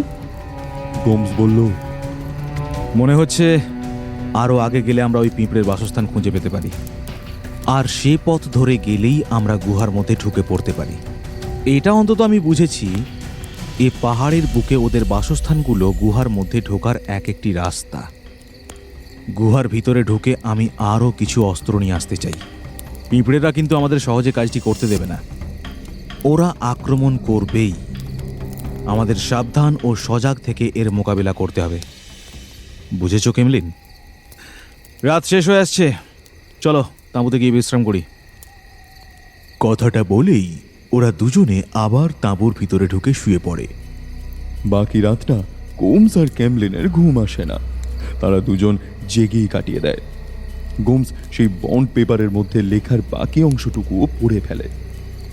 অবশ্য এর মধ্যে গোমস ক্যামলিনকে সেই সাদা কাগজটা দেখিয়ে এবং লেখাটির বিষয় জানিয়েছিল। ক্যামলিন বলেছিল, তাহলে আমাদের আগেও এই পার্বত্য অরণ্যে মানুষের পা পড়েছিল বল? গোমস এই কথাই বলেছিল। ঠিক তাই। আর আমরা এই পাহাড়ে উঠতে যেসব ঢিপি এবং ঢিপির গায়ে মানুষের যেসব কঙ্কাল দেখেছি, আমার মনে হয় সেসব কঙ্কাল ওই হতভাগ্য মানুষদের, যাদের এই পাহাড়ে অনধিকার প্রবেশের জন্য ওই সাঁওতাল আদিবাসীরা নির্বাসিত করেছিল এবং তাদের আক্রমণ করে ওই মাংসাশী পিঁপড়েরা খেয়ে ফেলেছিল। যাই হোক, গোমস বাকি লেখাটি পড়তে গিয়ে দেখে সেখানে লেখা রয়েছে, During roaming, suddenly a group of ants chased me. I tried to escape. I find a pit. I enter into this. I used my... এই পর্যন্ত লেখাটি রয়েছে। তারপর আর কোনো লেখা ছিল না। তবে গোমস ভাবতে থাকে বিষয়টি কি। Used my what is the thing this person has used. যাই হোক, এই চিন্তা করতে করতে পরের দিনের ভোরের আলো ফুটে যায়। ওরা সবাই তাঁবু তুলে সেখান থেকে আরো সামনে এগোতে থাকে। অনেকটা এগোনোর পর জঙ্গল আবার ওদের চারিপাশ থেকে কম হয়। ওরা পাহাড়ি পথ ধরে এসে দাঁড়ায়। কেমলিন বলে, তাহলে গোমস, বুঝতে পারছো, আমরা এই জঙ্গলের ওই আরো ডান দিকে ঢুকেছিলাম, আর এখন আমরা সেই জায়গা থেকে অনেকটাই বাঁ দিকে চলে এসেছি। আর তাই জন্য আমাদের এই পথের পরিবর্তন হয়ে গেছে, বুঝতে পারছো? আর এই দিকটায় আমরা আগে আসিনি বলেই জায়গাটা যে এত ঘন জঙ্গলে ঢাকা সেটা আগে বুঝিনি। গোমস বলল, কম্পাসটা আমার কাজ করছে না, বুঝলে? তার ফলেই এই সমস্যার সৃষ্টি হয়েছে। ঠিক আছে, তাহলে এবার আমরা ডান দিকে ঘেঁষে এগোই, তবেই আমরা আগের রাস্তায় আসতে পারবো। কেমলিন বলল, একদম একদম, তুমি একেবারে ঠিকই বলেছো। দলের সকলেই এবার ডান দিকে ঘেঁষে এগোতে লাগলো পাহাড়ি পথ ধরে। এবার কিন্তু অনেকেই পথ দেখে অনেক কিছু চিনতে পারলো। এইভাবে চলতে চলতে অবশেষে ওরা আবার সেই তিনটি ঢিবির কাছে এসে পৌঁছলো।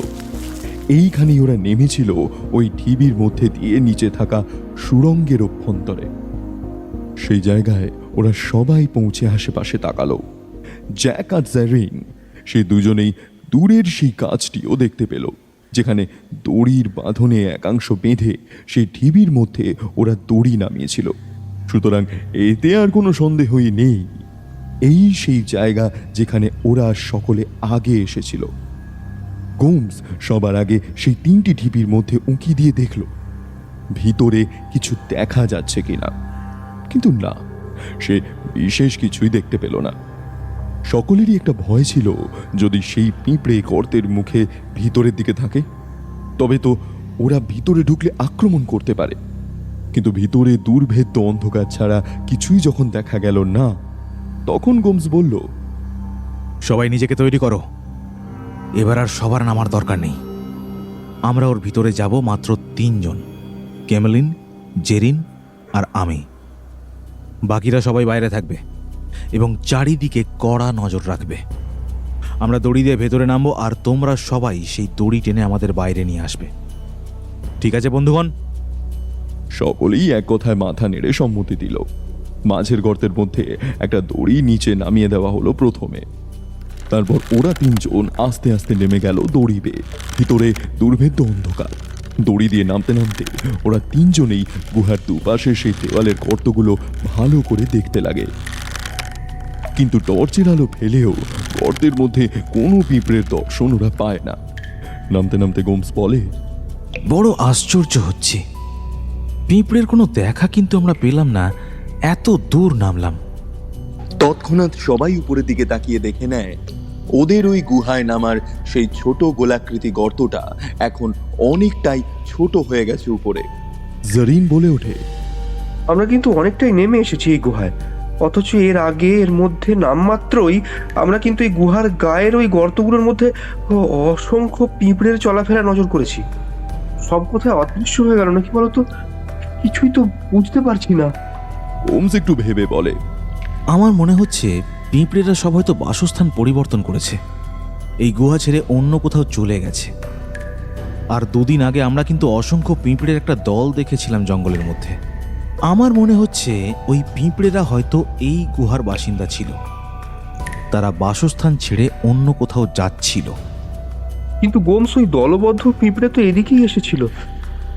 তারা এদিকে এসেছিল ঠিকই, হয়তো সামনে কোথাও দিক পরিবর্তন করে অন্য জায়গায় চলে গেছে দল বেঁধে লাইন করে।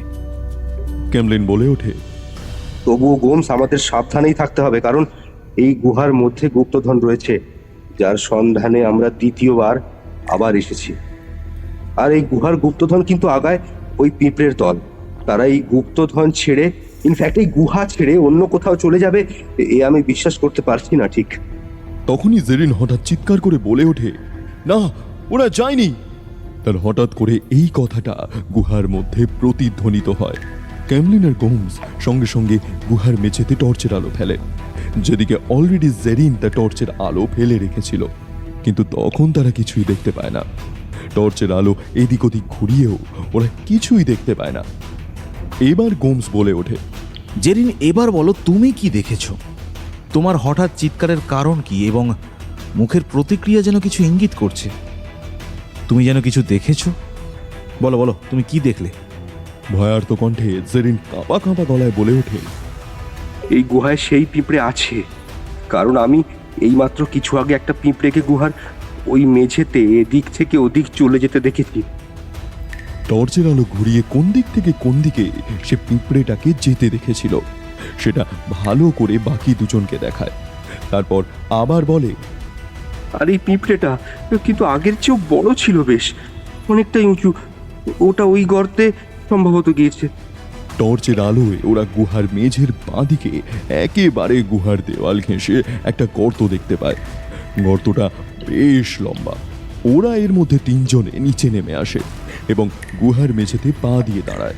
গোমস বলে, তাহলে তুমি এই গর্তের দিকেই পিঁপড়েটাকে যেতে দেখেছো বলছো? কিন্তু এই গর্তটা তো একটা গুহা। যদিও ওপর থেকে এটা বোঝা যাচ্ছিল না, এবার নিচে আসতে দেখেই তোমরা বুঝতে পারছো। তিনজনের টর্চের আলো তখন সেই গুহার মুখে ফেলা রয়েছে। ওরা তিনজনে আরও কিছুক্ষণ নিজেদের মধ্যে মুখ চাওয়াচাওয়ি করে। তারপর চারিদিকে টর্চ ফেলতে ফেলতে আশেপাশের গুহাগুলো ওরা দেখতে পায়। সেই গুহার মধ্যে একটা গুহার পাশে একটা মার্কারের চিহ্ন ওরা তিনজনে দেখতে পায়। গোমস সেটা দেখে বলে ওঠে, চিনতে পারছো সবাই?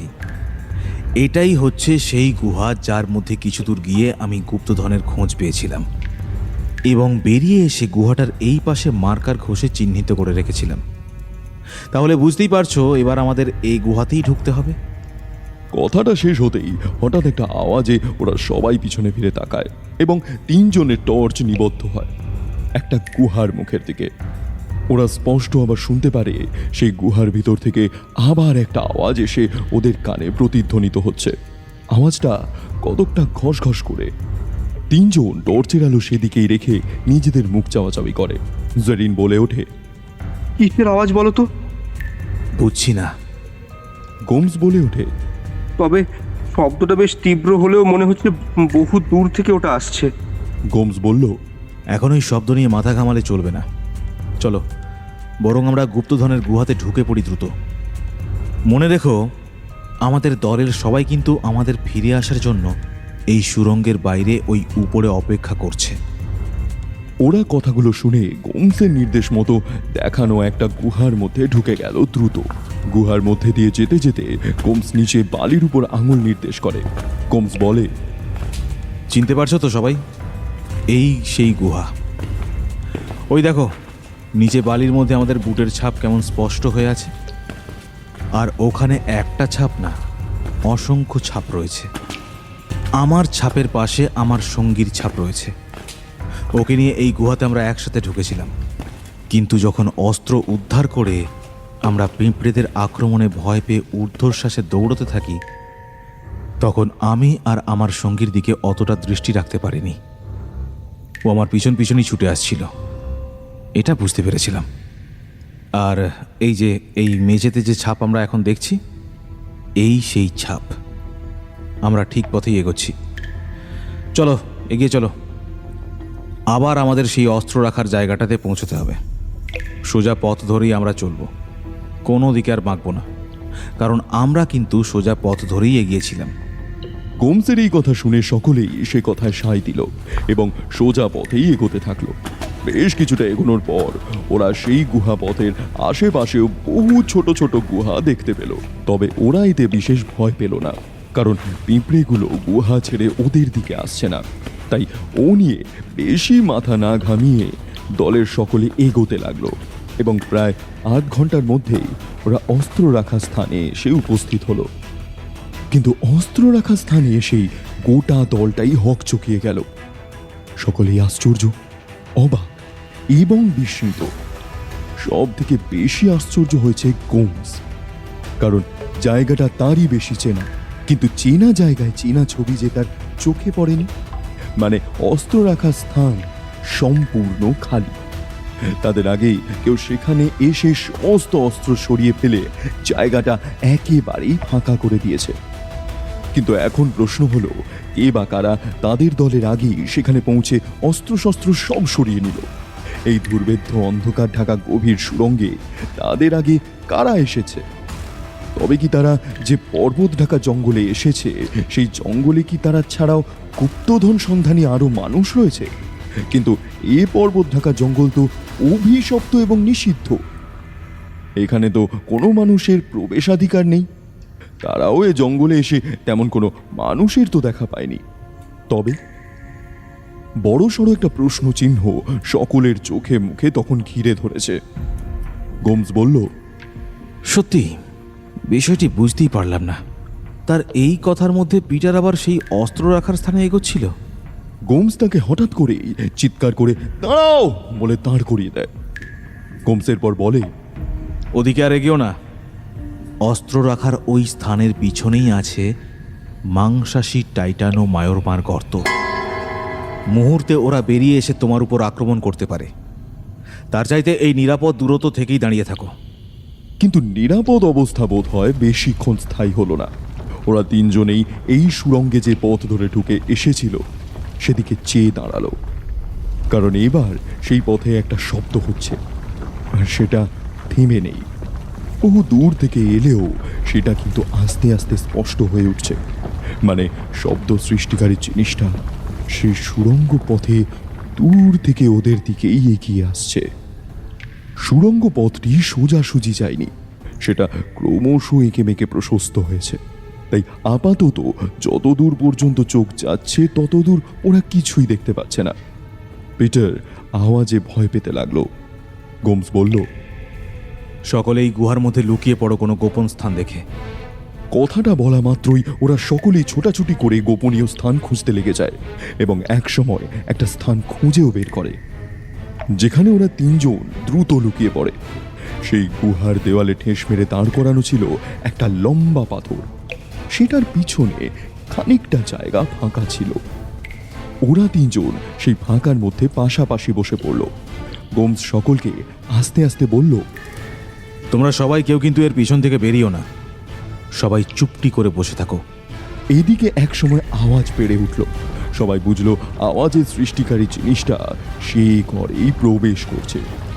কিন্তু গোমসের নির্দেশ মতো কেউ সেই পাথরের তলদেশ থেকে বেরোলো না। তবে আওয়াজটা ওরা তিনজনেই বুঝলো ওদের পাথরের ওদিকে খুব কাছ পর্যন্ত এলো এবং তারপর সেটা আস্তে আস্তে গুহার বাঁ দিকে চলে গেল। গোমস বলল, ওটা গুহার বাঁ দিকে যাচ্ছে। বাঁ দিকে মানে আমরা এই গুহার মধ্যে এসেছিলাম যেভাবে, এখন সেই হিসেবে দেখতে গেলে ওটা গুহার ডান দিকে চলেছে। কিন্তু গোমস, গুহার ডান দিকে কি আছে তুমি জানো? মানে আমি তো ঠিক খেয়াল করতে পারছি না। পাশ থেকে জেরিন বলে ওঠে, কিন্তু এত জোরে শব্দ করে জিনিসটা এই গুহায় এলো, আবার ওটা ফিরে যাচ্ছে। ওটাই বা কি ছিল বলো তো? বুঝতেই তো পারলাম না। আমার মনে হচ্ছে ওটা একটা বড় সড়ো পিঁপড়ে। এইসব পিঁপড়েদের মধ্যে থাকে। এই ধরনের পিঁপড়েদের মধ্যে মাঝে মাঝে এদের আকারের চাইতে অনেক বড় বড় একটা পিঁপড়ে থাকে। যে কোনো পিঁপড়ের দলের মধ্যেই খুব ভালো করে নজর রাখলে এই জিনিস দেখতে পাবে। আর এই পিঁপড়েকে রানী পিঁপড়ে বলে। মানে এই পিঁপড়ে সহস্র পিঁপড়ের মাঝে একটাই মেয়ে পিঁপড়ে হয়। এই পিঁপড়েকে বাকি পুরুষ পিঁপড়েরা সবসময় আগলে এবং নিরাপদে রাখে। কোনো রকম কোনো বিপদ এরা ওই পিঁপড়ের উপর আসতে দেয় না। ওর রক্ষক হয়ে চলে। কিন্তু গোমস, তুমি যা বলছো এ তো মানে মৌমাছিদের মধ্যে দেখা যায়। মৌমাছিদের মধ্যে একটা মৌমাছি থাকে যেটা বাকিদের থেকে অনেক বড় হয়, ওকে রানী মৌমাছি বলে। এক্স্যাক্টলি, এখানেও ঠিক তেমনই। আর এটা ভুললে চলবে না, পিঁপড়েদেরও কিন্তু পাখনা হয়। পতঙ্গ শ্রেণীর মধ্যে রাখা না হলেও একে ওই গোত্রে ফেলা যেতে পারে না। এটা একেবারেই নির্ভুলভাবে বলা চলে না। জেরিন বলল, তুমি তো অনেক কিছুই বললে গোমস, সব কিছু শুনলাম এবং বুঝলাম, কিন্তু এখন আমরা কি করব? ততক্ষণে গুহার মধ্যে যে শব্দটা এতক্ষণ ধরে চলছিল সেটা অনেকটাই কমে এসেছে। চলো তবে এবার বেরিয়ে পড়ি। গোমসের কথা শেষ হতেই ওরা তিনজনেই পাথরের সেই আড়াল থেকে বেরিয়ে এলো। শব্দটা তখন অনেকটাই ক্ষীণ হয়ে এসেছে। ওরা তিনজনে এই শব্দ লক্ষ্য করে সেই সুড়ঙ্গের বাঁদিকে চাইল এবং দেখে অবাক হয়ে গেল। পাকরুদ্ধ চলৎশক্তিহীনের মতো কিছুক্ষণ দাঁড়িয়ে থাকলো। তারপর শব্দ যখন একদমই কমে এলো তখন গোমস বলল, তোমরা আমার পেছন পেছন এসো। এই, তোমরা তাড়াতাড়ি বেরিয়ে এসো, এ দৃশ্য দেখতে পাবে না আর। গোমসের কথা শুনে বাকি দুজন দ্রুত বেরিয়ে এলো, কিন্তু তারা সামনে তাকিয়ে কিছুই দেখতে পেল না। থমাস বলল, গোমস, তুমি কি দেখার জন্য আমাদের ডাকলে? বলে তাড়াতাড়ি বেরিয়ে এসো। তোমার তাড়াতাড়িতে তড়িঘড়ি করে বেরিয়ে আসতে গিয়ে আমার ডান কবজিটা সামান্য ঝরে গেল। গোমস তাকিয়ে দেখল থমাসের ডান কবজি দিয়ে অঝোর ধারায় রক্ত ঝরছে। তাড়াতাড়ি থমাস কবজিটা সাদা কাপড় দিয়ে বেঁধে ফেলল। গোমস এবার বলতে শুরু করলো, সামনে সেই সুড়ঙ্গের মধ্যে থাকা একটা বড় গুহার দিকে হাতটাকে নির্দেশ করে। ওই গুহাতে আমি স্পষ্ট দেখলাম সেই মাংসাশী পিঁপড়ের দল অসংখ্য ঢুকে যাচ্ছে এবং বললে বিশ্বাস করবে না, ওরা একটা বড় সড়ো তলোয়ার, যেটা ওই অন্ধকারেও ঝিকমিক করছিল, বয়ে বয়ে ওই গুহার মধ্যে ঢুকিয়ে দিচ্ছে। কি বলছো গোমস? হ্যাঁ সত্যি, অনেক পিঁপড়ে একসাথে একটা তরোয়াল বয়ে নিয়ে যাচ্ছে গুহার ওই মুখে। তার মানে এবার স্পষ্ট পিঁপড়েরা মনে করেছে তাদের গুহা এখন আর সুরক্ষিত নয়, তাই তারা এই গুহার মধ্যে রাখা অস্ত্র সুরক্ষিত স্থানে সরাচ্ছে। সুতরাং এবার বুঝতেই পারছো আমাদের অস্তিত্ব ওরা ভালো মতোই টের পেয়েছে এবং আমাদের ওই অস্ত্র নিতে গেলেই আক্রমণ করে বসবে। সুতরাং এবার আমরা একটা চরম বিপদের মুখোমুখি হয়ে পড়েছি। সবাই নিজেদের রাইফেল বন্দুক নিয়ে সজাগ থাকো। এবার আমরা ওই পিঁপড়েরা যে গুহায় ঢুকেছে ওর মধ্যে ঢুকবো। থমাস গোমসকে বলে ওঠে, আচ্ছা, তুমি কি এখনো আশাবাদী যে আমরা অস্ত্র হারিয়েও পিঁপড়েদের নজর এড়িয়ে এই গুহা থেকে নিরাপদে বের হতে পারবো? হ্যাঁ, আমি এখনো আশাবাদী। যতক্ষণ দেহে প্রাণ রয়েছে ততক্ষণ আমি ইতিবাচক চিন্তাই করি, কখনো হেরে গিয়ে নেতিবাচক চিন্তাকে মাথায় আনিই না। আর এটাই হওয়া উচিত। মনে রেখো, পৃথিবীতে মানুষ কিন্তু সমস্ত প্রাণীদের ঊর্ধ্বে। তাকে হারাতে পারে এমন কোনো প্রাণী আজ পর্যন্ত জন্ম নেয়নি। সুতরাং আমি পাশে থাকবো আমার চিন্তাতে। তবে তোমরা যদি কোনো বিপদের আশঙ্কা মনে করো তাহলে এখান থেকে চলে গিয়ে বাইরে আমার জন্য অপেক্ষা করতে পারো। এই ধরনের কথা শুনে থমাস বেশ জোরেই বলে, না, আমরা কেউ কোথাও যাব না। একসাথে তিনজনেই এ গুহায় এসেছি, তিনজনেই আবার একসাথে ফিরে যাব। কেউ কাউকে ছেড়ে যাব না, বরং অন্যের বিপদে একসাথে হয়ে লড়ব। এরপর গোমস বলল, গুড, তাহলে সবাই হাতের রাইফেল সামনে বাড়িয়ে এসো, ওই গুহায় এই বেলা ঢুকে পড়ি। গোমসের কথা শুনে গোটা দলটা আবার সেই গুহার দিকে এগোলো। এরপর গোমস, থমাস আর এডওয়ার্ড তিনজনে হাতের রাইফেল সামনে বাগিয়ে ধরে সেই গুহার মধ্যে ঢুকে পড়ল। দুর্ভেদ্য অন্ধকারে ঠাসা গুহা। ওরা তিনজন সেই গুহায় ঢুকেই থমকে দাঁড়ালো থমাসের চিৎকারে। গোমস বলল, সবাই হাতের টর্চ জ্বালিয়ে মাথার মধ্যে গুঁজে নাও ভালো করে, তারপর হাতের রাইফেল সামনে বাড়িয়ে এগিয়ে চলো। সকলেই দ্রুত তাই করল। মাথার টর্চের আলো গুহার চারিদিকে ঘোরাতে ঘোরাতে ওরা এগিয়ে চলল। গোমস বলল, টর্চের আলো গুহার মেঝেতেও ফেলো, শুধুমাত্র চারিপাশে না ঘুরিয়ে। ওরাও তাই করলো। ক্রমশ সে গুহা পথে এগিয়ে ওরা বুঝতে পারল গুহাটা সরু থেকে আস্তে আস্তে চওড়া হয়ে গেছে। এবার ওরা সে গুহা পথের মেঝেতে বালি দেখল এবং বালিতে অসংখ্য ছোট ছোট গর্ত ওদের চোখে পড়ল। গোমস বলল, গর্তগুলো কিসের বুঝতে পারছো?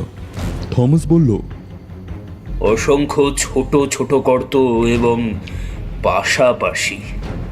না, ঠিক বুঝছি না। আরে এগুলো ওই পিঁপড়ের। এখানে বালি থাকার ফলে আমরা এই পিঁপড়ের পদচিহ্ন দেখতে পেয়েছি। যাক, ভালোই হলো। এই পদচিহ্ন ধরেই আমরা অনুসরণ করে ওই পথে এগোবো।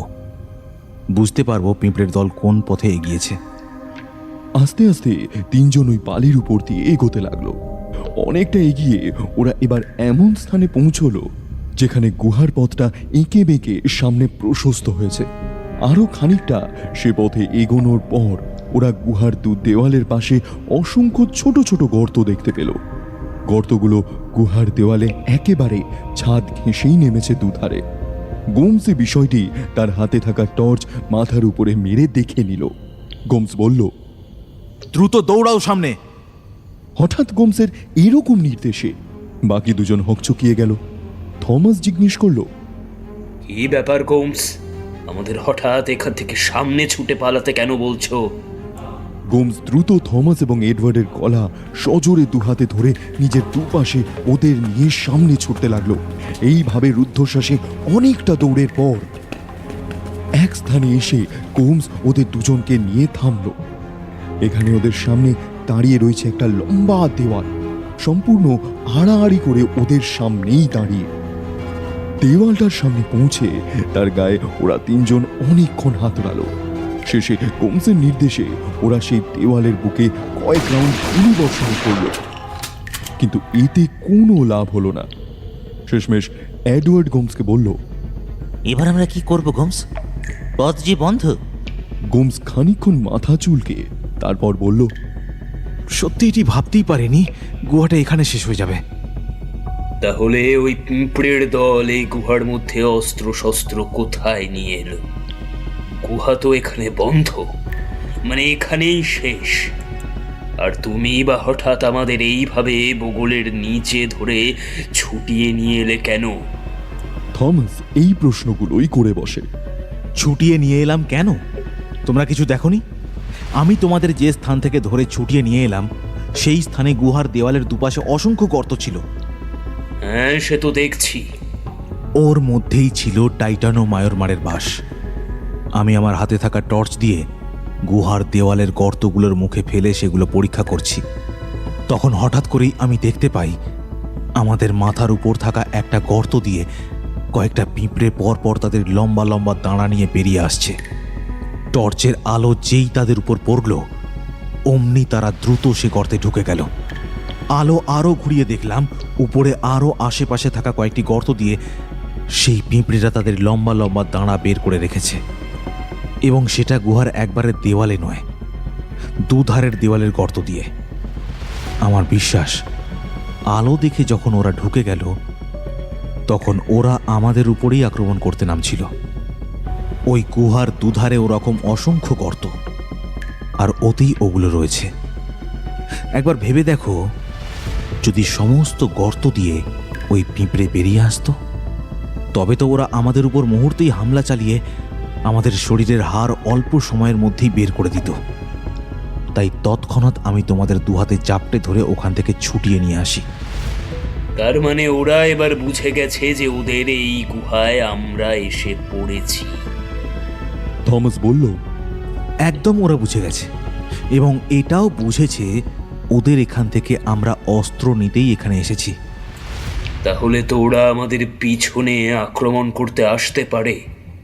হ্যাঁ, কিন্তু ওরা সংখ্যায় অসংখ্য। আমাদের রাইফেলের সীমিত গুলিতে আমরা কত ওদের মারতে পারি, এই নিয়েই আমি এখন বেশ চিন্তিত। কথাটা বলেই একটা দীর্ঘশ্বাস ছাড়ল গোমস। আর তাছাড়া গুহাটা এখানেই শেষ। আমাদের এখন এখান থেকে বেরোতে গেলেও পিছনে যেতে হবে, মানে ওই পিঁপড়েদের গর্তের মাঝ দিয়েই। যদি ওরা আবার আক্রমণ করে, ভাবছি ওরা অস্ত্রগুলো সরালো কোথায়? গুহা তো এখানে বন্ধ, তবে কি ওরা ওই গর্তের মধ্যেই সেগুলোকে টেনে টেনে নিয়ে গেছে? কিন্তু গর্তগুলো তো খুব ছোট ছোট, ওর মধ্যে সমস্ত অস্ত্র নিয়ে ওরা রেখেছে? না না না, সেটা হতেই পারে না। আমার মনে হচ্ছে অস্ত্র নিশ্চয়ই অন্য কোথাও ওরা রেখেছে। কিন্তু গোমস, এখন আমরা কি করব? গুহার পথ যে এখানেই শেষ। আশেপাশেও তো এখানে আর কোনো গুহা নেই। আমাদের যে করেই হোক এখান থেকে বেরোনোর পর ভুল করতেই হবে। পিছনে আমরা আর যাব না। তোমরা চারিপাশে ভালো করে খোঁজো কিছু পাও কিনা। আমি ততক্ষণে গুহার এই শেষ দেওয়ালটা ভালো করে পরীক্ষা করি। বেশ তৃপ্ত এবং চোর কণ্ঠেই কথাটা বলে উঠল গোমস।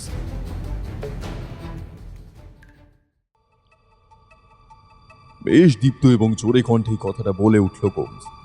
গোমস, থমাস এবং এডওয়ার্ড তিনজনে বেশ চিন্তিত তখন সেই গুহার মধ্যে। গোমস বলল, চলো আমরা সামনের দিকে আর না গিয়ে পিছনে চলে আস্তে, কারণ আমাদের পথ এদিকে বন্ধ হয়ে গেছে, তোমরা সবাই দেখতেই পাচ্ছ। আমাদের পিছনের দিকেই চলতে হবে। থমাস বলল, কিন্তু এই পথের দুধারে গুহার দেওয়ালে আমরা যে অসংখ্য পিঁপড়ের গর্ত দেখেছি, এ পথ দিয়ে যাওয়া কি ঠিক হবে? ওই গর্তের পাশ দিয়েই আমাদের চলতে হবে এখন। মনে রেখো, এখানে আসার আগেই আমরা কিন্তু ঝুঁকি নিয়েছিলাম। যাই না হোক না কেন আমরা এগোবো, কখনোই পিছিয়ে আসবো না। তাহলে চলো। এই কথা বলে গোমস, থমাস আর এডওয়ার্ড সেই পিছনের পথটা ধরেই এগোতে থাকলো। ওরা দুধারে দেওয়াল থেকে খানিকটা তফাতে নিজেদের রেখে এগোচ্ছিল, দেওয়ালের দিকে চোখ রেখে। কিন্তু খানিকটা এভাবে এগোতেই হঠাৎ করে ওরা তিনজনেই যেন গুহার সেই ধুলো বালি ভরা মেঝেতে বসে ঢুকে গেল। কি থেকে যে কি হয়ে গেল তা ওরা বুঝতে পারলো না বিন্দু বিসর্গ। চেতনা সবার প্রথমে ফেরে থমাসের। সে তাকিয়ে দেখে আশপাশ গভীর অন্ধকারে ঠাসা। সে দ্রুত নিজের আশেপাশে হাত দেয়, কিন্তু হাতড়িয়ে হাতড়িয়ে কোনো কিছুই পায় না। তবুও এইভাবে সে হাতড়িয়ে এবং হামাগুড়ি দিয়ে বেশ কিছুটা এগিয়ে হঠাৎ কিছু যেন নিজের হাতে স্পর্শ পায়। ভালো করে সেটা দু হাতে স্পর্শ করে বুঝতে পারে লেজার রাইফেল। সে সেই লেজার রাইফেলের আলোটা চালিয়ে দেয়। তীব্র একটা আলোর সমান্তরাল রেখা সোজা তার সামনে গিয়ে পড়ে। এবার সে দেখতে পায় ওই আলোতে সে একটা গোলাকৃতি গুহার মধ্যে অবস্থান করছে এখন, আর তার লেজার রাইফেলের আলো রয়েছে সেই গুহার উপরের দেওয়ালে। তবে সেটা ঢালু হয়ে এসেছে চারদিক থেকে। টর্চের আলোর তীব্রতায় এইবার দেখা গেল বেশ কিছু গর্ত থেকে অনেক পিঁপড়ে দেওয়াল বেয়ে বেরিয়ে নিচে নেমে আসছে। বেশ বড় পিঁপড়েগুলো।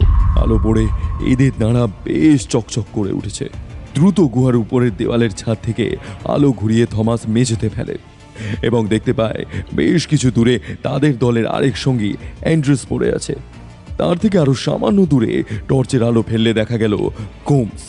কিন্তু তাকে দেখেই বুক কেঁপে উঠল থমাসের। গোমসকে ঘিরে আছে অসংখ্য কালো পিঁপড়ে। তার দেহ থেকে বেশ কিছু পিঁপড়ে নেমে এবার সেগুলো এডওয়ার্ডের দিকে এগোচ্ছে, আর পিঁপড়েগুলো আরো গোমসের দেহ থেকে সরে যেতে এবার দেখা গেল গোমসের উপুর হওয়া দেহের পিঠের উপর গভীর গর্ত, আর তার থেকে পিঠের হাড় উঁকি দিচ্ছে।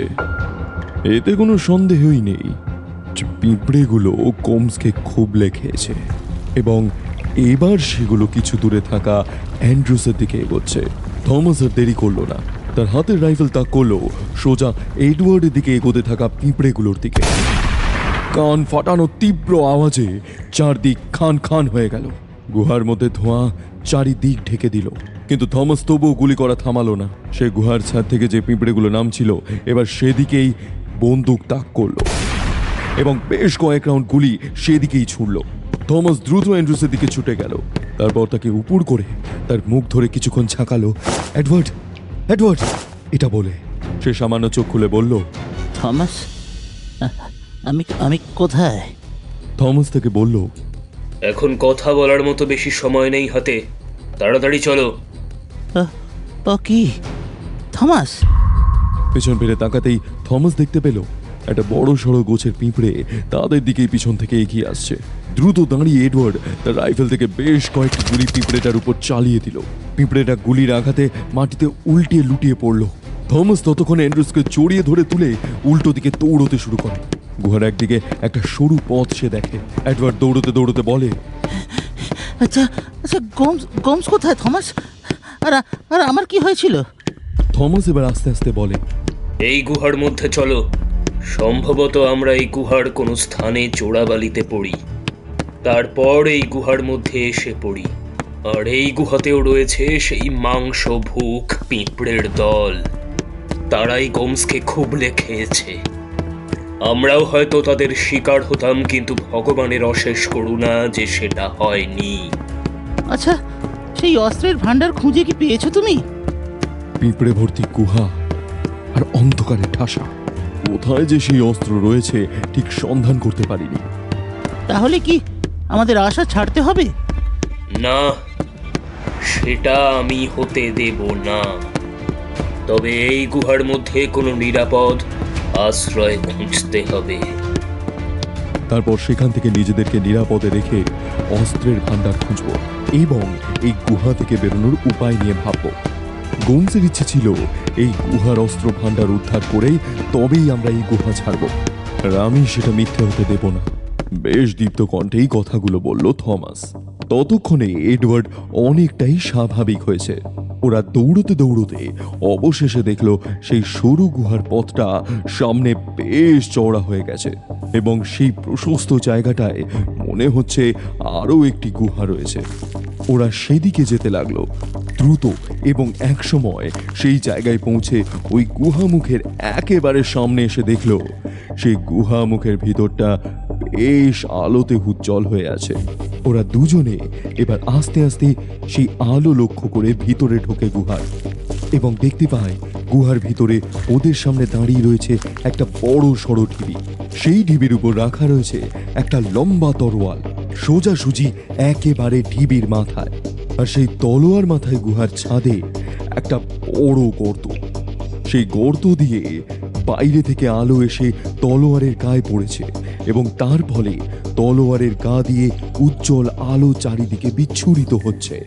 সেই বিচ্ছুরণে গুহার ভিতরে আলোয় আলোকিত হয়ে আছে চারপাশ।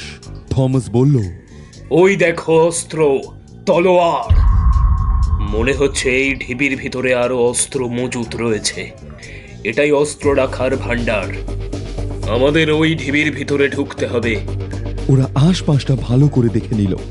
না, কোথাও কোনো পিঁপড়ে নেই বা পিঁপড়ে থাকার গর্তও নেই।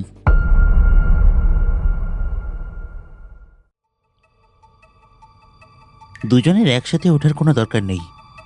আগে বরং আমি উঠি ঢিবিতে, ভালো করে উপর থেকে এই ঢিবির চারিদিকটা দেখি। যদি এটাকে নিরাপদ বলে মনে হয় তারপর তুমি উঠে আসবে। আমি বরং ঢিবিতে উঠে ওই তলোয়ারের কাছে পৌঁছে ওটাকে খুলে ছুঁড়ে দেবো তোমার দিকে। তুমি ওটা কুড়িয়ে নেবে, তারপর ওপরে উঠে আসবে। অন্য অস্ত্রের অনুসন্ধান এই ঢিবির উপর থেকেই চালাতে হবে। থমাস একটু বাধা দিয়ে বলল, কিন্তু এডওয়ার্ড, তুমি কেন যাবে উপরে আগে? তোমার যদি কিছু হয় তুমি বরং এখানে নিচে থাকো, আমি ওপরে উঠি। না, সে হয় না। তুমি আমাকে এই গুহাতে ওই পিঁপড়ের হাত থেকে বাঁচিয়েছো। তাছাড়া তুমি ভুলে গেলে আমাদের দলনেতা গোমস কি বলতো? আমরা এই অভিযানে সবাই সবার হাত ধরে এগোবো, কেউ কখনোই হাতছাড়া করব না। তাহলে তুমি যখন এই কথা মনে রেখেছো, আমিও তখন তোমাকে একলা কি ওই ঢিবিতে ছাড়তে পারি? আমিও যাব তোমার সাথে। দুজনে একসাথেই উঠব। বিপদ আসে আসুক, একসাথেই মুখোমুখি হব আমরা তার। ঠিক আছে, চলো। এই ঢিবির গায়ে অনেক ধাপ রয়েছে, দেখেই বুঝতে পারছো। এই ধাপ বেয়ে উঠে পড়ি। আমাদের কিন্তু যেভাবেই হোক ওই তলোয়ারের কাছে যেতে হবে এবং ওটা নিতে হবে। এইরকম কথাবার্তা বলার পর অ্যান্ড্রুস আর থমাস ঢিবির ধাপ ধরে ধরে আস্তে আস্তে উপরে উঠতে লাগলো। ওরা দুজনে যখন ঢিবির একেবারে উপরে রয়েছে তখন ওরা চারিপাশে চোখ ঘুরিয়ে ঘুরিয়ে দেখতে থাকে এবং সেই গোলাকার গুহার চারিপাশের দেওয়ালে অনেক গর্ত দেখতে পায় পাশাপাশি। একেবারে সেই ঢিবির মাথার চারপাশে খানিক দূরে থাকা দেওয়ালের গায়ে এই গর্তগুলো রয়েছে। ওরা দুজন তলোয়ারের খুব কাছে পৌঁছে দেখে সেই গর্তগুলো দিয়ে পিঁপড়েরা তাদের মুখের দাঁড়া বের করে রেখেছে। এডওয়ার্ড মাথা ঘুরিয়ে ঘুরিয়ে দেখল প্রতিটা গর্তেই এই একই ছবি। তারপর সে থমাসকে বলল, থমাস, দ্রুত এখান থেকে ওই তলোয়ার বের করে পালাতে হবে। গর্তগুলো এই গুহার মেঝে থেকে অনেক উঁচুতে, দেখতেই পাচ্ছ। ওই পিঁপড়েরা যদি বেরিয়ে আসে তবে তারা আমাদের নাগাল পাবার আগেই আমরা এই ঢিবি ছেড়ে নিচে নেমে যেতে পারবো এবং নেমে গেলে এই গুহা থেকে বেরিয়েও যেতে পারবো। থমাস বলল, ঠিক বলেছ মনে হচ্ছে। পিঁপড়েরা গর্ত থেকে আমাদের দেখতে পেয়েছে এবং তারা আমরা যে এই ঢিবির মাথা থেকে তরোয়াল সরিয়ে সেটা নিয়ে নেব ওরা কি এটাও বুঝতে পেরে গেল নাকি? সেটা না বুঝলেও ওরা আমাদের উপর নজর রেখেছে গর্ত থেকে।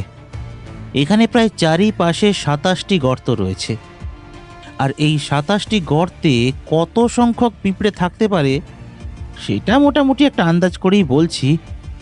তলোয়ার যত তাড়াতাড়ি সম্ভব নিয়ে নেমে পড়তে হবে এখান থেকে। কিন্তু তুমি যে বললে এই ঢিবিতে আরও নাকি অস্ত্র আছে, তাহলে এই তরোয়াল নিয়ে নেমে যেতে বলছো কেন? ওই অস্ত্রগুলো কি আমরা নেব না? থমাস বলল, দেখো, বেশি লোভ করা ভালো নয়। ওই তরোয়াল এখন আমাদের কেবল পেলেই হলো। তলোয়ারের একটা বিশেষ গুণ নিশ্চয়ই তুমি বুঝতে পেরেছো।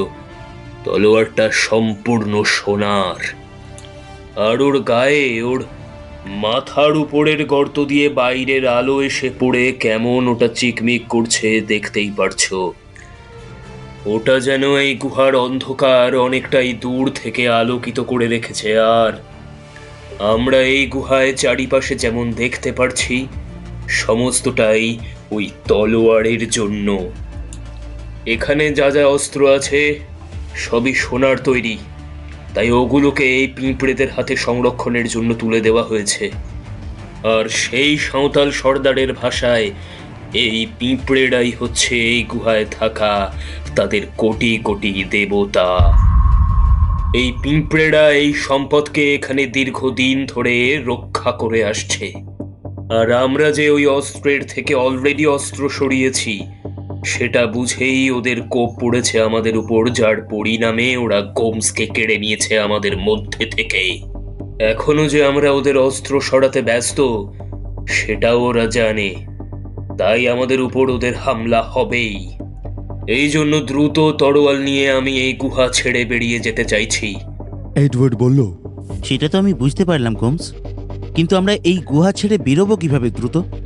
আমার মাথায় একটা প্ল্যান আছে, সেটা অবলম্বন করে আমরা এখান থেকে তরোয়াল নিয়েই বেরিয়ে পড়ব। চলো, আর বেশি কথা নয়। তোমার কাছে ক্লাইম্বিং রোপ আছে? হ্যাঁ। ওটা আমাকে দাও। এডওয়ার্ড দ্রুত তার সঙ্গে থাকা ব্যাগ থেকে একটা ক্লাইম্বিং রোপ বের করে থমাসের হাতে দিয়ে দেয়। অ্যান্ড্রুস যে এত কথার মধ্যে কেন ক্লাইম্বিং রোপ চাইল সেটা কিন্তু অ্যান্ড্রুস বুঝতে পারল না। যাই হোক, থমাস রোপটা দ্রুত হাতে নিয়ে নিজের ব্যাগ থেকে নিজের একটা রোপ বের করে। সেটা সেই রোপের সঙ্গে দ্রুত বেঁধে ফেলে। রোপটা বেশ বড় হয় এবং সেটা ঝাঁকিয়ে পার কয়েক দেখে নেয় থমাস। তারপর সে সেই রোপটার একধারে একটা লোহার কাঁটা বেঁধে দেয়। এইসব কাঁটা কোনো কিছুর গায়ে সুন্দরভাবে আটকে যায়।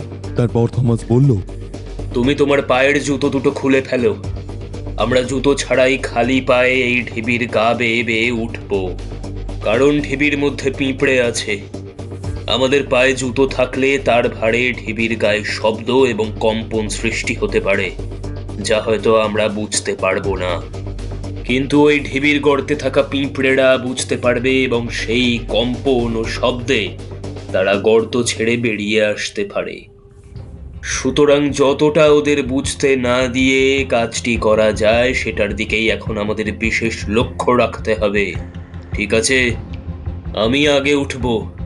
ঠিক আমি যেখানে যেখানে পা রেখে রেখে উঠব সেটা ভালো করে নজরে রেখে আমাকে অনুসরণ করে এগোবে। কখনোই কিন্তু এটা অনুসরণ না করে উঠবে না। আমার দেখানো পথ থেকে কোনোভাবেই সরে অন্য দিক দিয়ে বা অন্য পাশ দিয়ে উঠতে যাবে না। অনেক খাড়া ঢিবি, বিপদের আশঙ্কা রয়েছে কিন্তু পদে পদে।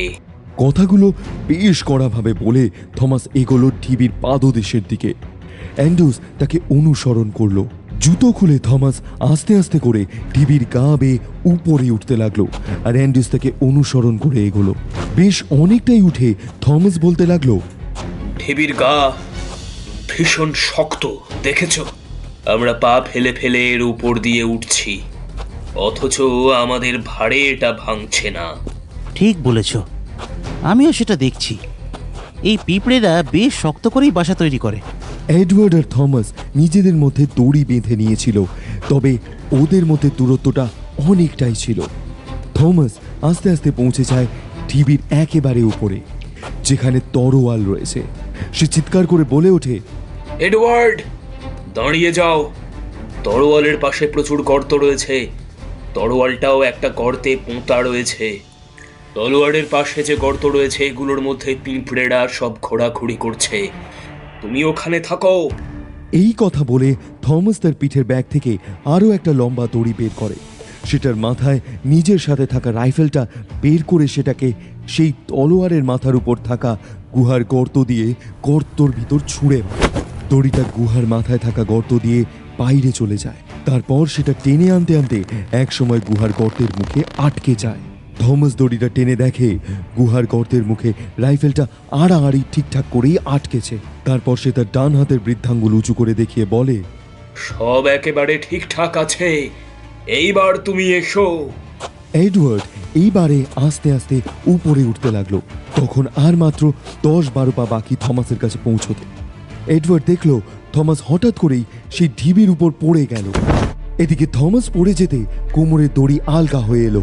অ্যান্ড্রুস ঢিবির উপর যতটা উঠেছিল সেও টাল সামলাতে না পেরে কিছুটা পিছনে চলে গেল। বিষয়টি কি হলো? থমাস তো উপর থেকে সবকিছু ঠিকঠাক আছে বলে তাকে ইঙ্গিত করলো, তবে সে পড়ে গেল কেন? ভালো করে এডওয়ার্ড মাথা উঁচু করে দেখার চেষ্টা করলো থমাসকে, কিন্তু সে কিছুই দেখতে পেল না এবং বুঝতেও পারল না, কারণ থমাস ঢিবির উপর ওই পাশে পড়েছে। এইদিকে তার কোমরের দড়িও তখন বেশ আলগা হয়ে এসেছে এবং একসময় সেটা উপর থেকেই খুলে নিচে পড়ে যায়। তবে কি থমাস চায় না তাকে উপরে তুলতে? কি হলো বিষয়টি? এডওয়ার্ড এবার সেই খুলে যাওয়া দড়িটার অপর প্রান্তটা ভালো করে দেখতে গেল। দড়িটার অপর প্রান্ত দেখে চমকে উঠল। দড়িটা খুলে আসেনি, বরং সেটাকে ছিঁড়ে ফেলা হয়েছে। দড়ির এক প্রান্ত, মানে যেটা উপরে ছিল, সেখান থেকে খুলে আসেনি দড়ি, বরং দড়িটার ছেঁড়া অংশের মুখটা খুবলে নষ্ট করে দেওয়া হয়েছে। দড়ির অপর প্রান্ত খুবলে খুবলে সেটাকে ছিঁড়ে দেওয়া হয়েছে। কে দায়ী এই কাজে সেটা জানতে অবশ্য বেশি দেরি হলো না।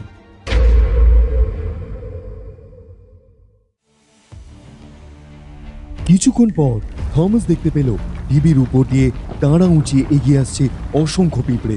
ঢিবির একেবারে চারিদিক থেকে সেগুলো এগিয়ে আসতে লাগলো অ্যান্ড্রুসের দিকে। এডওয়ার্ড এই পিঁপড়েদের আশা দেখে বুঝতে পারলো ঢিবির উপরে আসলে কি হয়েছে।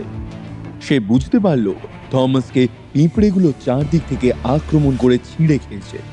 এডওয়ার্ড ভাবলো মনে মনে, সে কি এবার পালিয়ে যাবে এই গুহা থেকে? ওই যে ওই উপরে তরোয়াল দেখা যাচ্ছে, ওটা কি সে নেবে না? যেটা নেবার জন্য সে থমাসের সঙ্গে এতক্ষণ শ্রেয় নেবার উপক্রম করেছিল। আর তাদের দলের নেতা গোমসেরও এখানে আগমন, তাদের নিয়ে এই অস্ত্র হাতানোর জন্য। তার দলের লোক হয়ে সে কি খালি হাতে ফিরে যাবে? এতে তো তার দলের নেতাকে অপমান করা হয়। না, সে এখান থেকে পালাবে না। আসুক পিঁপড়ে। পিঠের থেকে রাইফেলটা তুলে নিয়ে সেটাকে সামনে বাগিয়ে ধরে এডওয়ার্ড।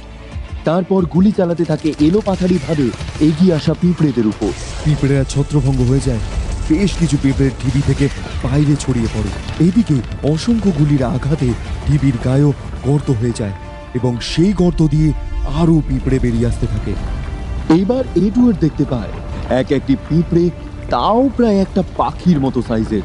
দাঁড়া উঁচিয়ে সেগুলো পিল পিল করে এগিয়ে আসতে থাকে। এডওয়ার্ড এসব দেখেই ভীষণ ভয় পেয়ে যায়।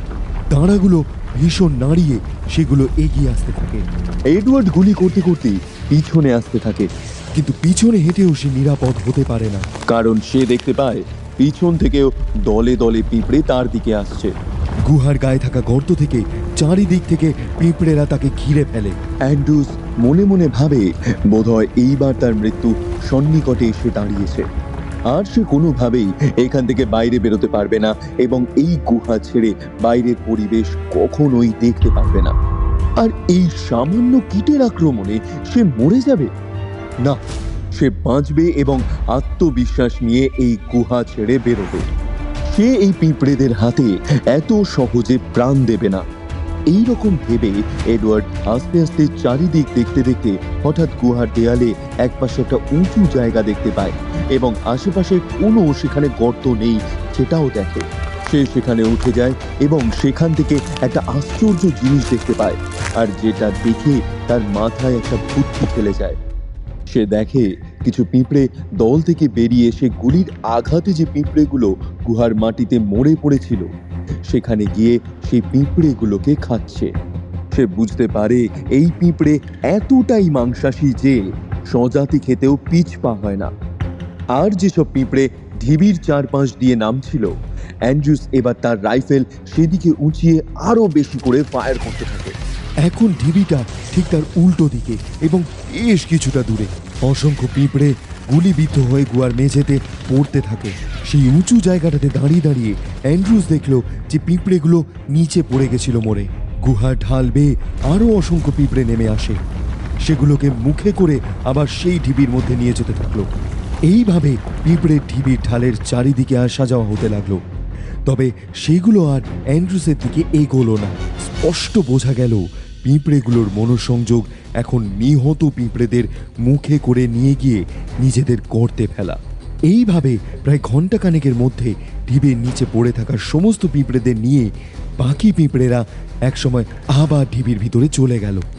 যখন জায়গাটা একেবারে ফাঁকা হয়ে গেল তখন এডওয়ার্ড আস্তে আস্তে সেই উঁচু জায়গা ছেড়ে নিচে নেমে এলো এবং বার কয়েক থমাস থমাস বলে ডাকলো। কিন্তু তার গলার আওয়াজ গুহার অলিন্দে প্রতিফলিত হয়ে আবার তার কাছেই ফিরে এলো। কোনো প্রত্যুত্তর এই আহ্বানে ভেসে এলো না। সে বুঝে গেল থমাস বোধহয় আর বেঁচে নেই। সে এবার তাকিয়ে দেখলো সেই ঢিবির উপর থাকা তলোয়ারটা, যেটা এখন একদিকে হেলে পড়েছে। এডওয়ার্ড বুঝলো এখন এই ঢিবির গা বেয়ে বেয়ে খুব সাবধানে উঠে ওই তরোয়াল নিয়ে আর থমাসের তরোয়ালের উপর গর্ত থেকে ঝুলে থাকা দড়ি বেয়ে বাইরে বেরিয়ে যেতে হবে। সে থমাসের পথ ধরেই ওই দড়ি ঝুলে ঝুলে উপরে উঠতে থাকবে। তবে দড়ির সেই ছেঁড়া প্রান্তটি খুঁজে বের করতে হবে এবং গোটা কাজটাই খুব সন্তর্পণে আর সাবধানে করতে হবে, পায়ের যেন আওয়াজ ঢিবিতে না হয়। পায়ের চাপে পদচারণার আওয়াজে পিঁপড়েরা আবার বেরিয়ে আসতে পারে। এইরকম ভেবে অবশেষে অ্যান্ড্রিউস তার পায়ে থাকা মোজাটা খুলে ফেলে। খালি পা হয়ে যায়। সে ভাবে পায়ে মোজা থাকলে তারও চাপে ঢিবির গায়ে আওয়াজ হতে পারে, এর ফলে পিঁপড়েরা সজাগ হয়ে গর্ত থেকে বেরিয়েও আসতে পারে। এরপর আস্তে আস্তে সে খানিকটা আছড়ে পাছড়ে ঢিবিটার গা বেয়ে বেয়ে উঠে পড়ে। বেশ কিছুটা উপরে উঠে সে দেখতে পায় সেই ছিঁড়ে পড়া দড়িটাকে, যেটা গুহার মাথার উপরে থাকা গর্তে আড়াআড়ি করে রাখা থমাসের রাইফেল থেকে ঝুলে রয়েছে। সে খুব সন্তর্পণে এবং সাবধানতা অবলম্বন করে উপরে উঠতে থাকে। সে দেখে সেখানে তার পায়ের কাছে অসংখ্য গর্ত হয়ে রয়েছে, কিন্তু গর্তে থাকা পিঁপড়েরা কেউ আর বেরিয়ে আসছে না। তাদের অসংখ্য মুখের দাঁড়া গুহার গর্ত থেকে বেরিয়ে আছে। সেই সাথে অ্যান্টেনাগুলো তারা নাড়াচ্ছে, তবু তারা বেরিয়ে আসছে না। বেশ অবাক হয়ে যায় এডওয়ার্ড। দড়ির কাছে এগিয়ে সে দেখতে পায় তার আর মাত্র 2 হাত দূরেই রয়েছে তরোয়ালটা। কিন্তু তরোয়ালের কাছে উঠেও সে দেখলো সেখানে যেসব গর্ত রয়েছে সেখান থেকে বেশ কিছু পিঁপড়ে বেরিয়ে এসেও অ্যান্ড্রুসের পায়ের সামান্য দূর দিয়ে ঘোরাঘুরি করে আবার গর্তে ঢুকে গেল। এই সুবর্ণ সুযোগ তরোয়ালটাকে কোনো রকমে নিয়ে দড়ি বেয়ে ঝুলে পড়া। এইরকম ভেবে এডওয়ার্ড তরোয়ালটাকে ধরে টান দিল। দেখি এটা কি হলো।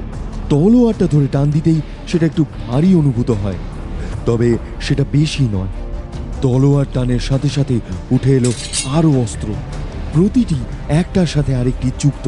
এইভাবে তলোয়ার, বর্ষা, ছুরি, ভোজালি, বল্লম, একে একে অনেক অস্ত্র উঠে আসতে লাগলো। প্রতিটি অস্ত্র একটার সাথে আরেকটি আঠা দিয়ে আটকানো। এইভাবে প্রায় 8-10 রকমের অস্ত্র অ্যান্ড্রুসের টান মারার সাথে সাথে তার হাতে উঠে এলো। সে ভাবতেই পারেনি এত অস্ত্র সে পাবে এবং প্রতিটি অস্ত্র এইভাবে একে অপরের সঙ্গে যুক্ত থাকবে। যাই হোক, সে এবার আঠাটা ভালো করে দেখতে লাগলো। সাদা রঙের বেশ চটচটে করতে থাকা, তবে সেটা ভীষণ শক্তভাবে এঁটে রেখেছে প্রতিটি অস্ত্রকে। সহজে খুলে আসছে না একটার থেকে আরেকটা। মোট 10 ধরনের অস্ত্র, যা একেবারে ঝিলিক খাচ্ছে সেই গুহাত। এতে তার মুখে বেশ হাসি ফুটল। এরপর সেই অস্ত্র নিয়ে আস্তে আস্তে সেই গুহার গর্ত থেকে ঝোলানো দড়ি বেয়ে গুহার গর্ত থেকে বেরিয়ে আসতে লাগলো। যখন সে একেবারে গর্তের কাছে পৌঁছে গেল তখন সে নিচে সেই ঢিবির উপরে তাকিয়ে দেখল ঢিবির একটা গর্ত থেকে বড় সড়ো একটা নরকঙ্কাল অসংখ্য পিঁপড়ে বয়ে বয়ে বের করে নিয়ে এলো এবং তারপর এক পাশে সেটাকে রেখে দিল। নরকঙ্কালের দুই পায়ে থাকা জুতো দেখে এডওয়ার্ড বুঝতে পারল সেটা থমাসের জুতো। সে স্যালিউট জানালো থমাসের নরকঙ্কালকে। সে বুঝলো আমাকে তার মানে ওই ঢিবির উপরে থাকা পিঁপড়েরা আক্রমণ করে খুবলে খেয়েছে, আর তারপর তার কোমরে বাঁধা দড়ি কেটে দিয়েছে নিজেদের ধারালো দাঁড়ায়। আসলে তারা চায় না কেউ তাদের এই ঢিবির মাথায় ওঠে। অবশেষে অন্ধকারাচ্ছন্ন গুহা থেকে মুক্তি হয়েছে। বাইরের প্রকৃতির কোলে তার ঠাঁই হয়েছে। তার হাতে 10 ধরনের অস্ত্রগুলো একেবারে রোদের আলোয় চিকমিক করে উঠেছে। মনের কোণে সামান্য খুশি, সে অন্তত অস্ত্র নিয়ে বেরোতে পেরেছে। এডওয়ার্ড মুখে একটু হাসি নিয়ে সে তার সকল বন্ধুদের স্মরণ করে ঈশ্বরের কাছে প্রার্থনা করে এবং আকাশের দিকে চেয়ে তাদের আত্মা যেন শান্তিতে থাকে এই কামনাই করে। সে মনে মনে তার সমস্ত বন্ধুদের স্মরণ করে বলে, বিদায় বন্ধুরা, তোমাদের জন্য এবং তোমাদের সহায়তায় আমি এই গুহা থেকে অস্ত্র উদ্ধার করে বেরোতে পারলাম। এই অস্ত্র উদ্ধারের জন্য তোমরা প্রাণ বিসর্জন করেছ, আর আমি তোমাদের দলের একজন হয়ে এই টাইটানো মায়োরমা পিঁপড়েদের ঢিবি থেকে অস্ত্র উদ্ধার করে ফিরছি। বিদায় গোমস, বিদায় থমাস, বিদায় জেমস। সে এরপর অস্ত্রগুলোকে এক পাশে রেখে তার ব্যাগ থেকে কাপড় বের করে ভালো মতো সেগুলোকে বাঁধতে গেলে আশ্চর্য হয়। রোদের কিরণে অস্ত্রগুলো আস্তে আস্তে একে অপরের থেকে আলাদা হয়ে যায়। সে বুঝতে পারে এতদিন অস্ত্রগুলোকে একসাথে করে রেখে ওই পিঁপড়েরা নিজেদের ঢিবিতে সেগুলোকে পাহারায় রেখেছিল, আর আজ সেগুলো ঢিবি থেকে বাইরে নিয়ে আনতেই রোদের আলো পড়ে সেগুলো আলাদা হয়েছে একে অপরের থেকে। যাই হোক, আস্তে আস্তে অস্ত্রগুলোকে কাপড়ে বেঁধে নিয়ে সে উঠে দাঁড়ায় এবং তারপর জঙ্গল ভেদ করে এগোতে থাকে।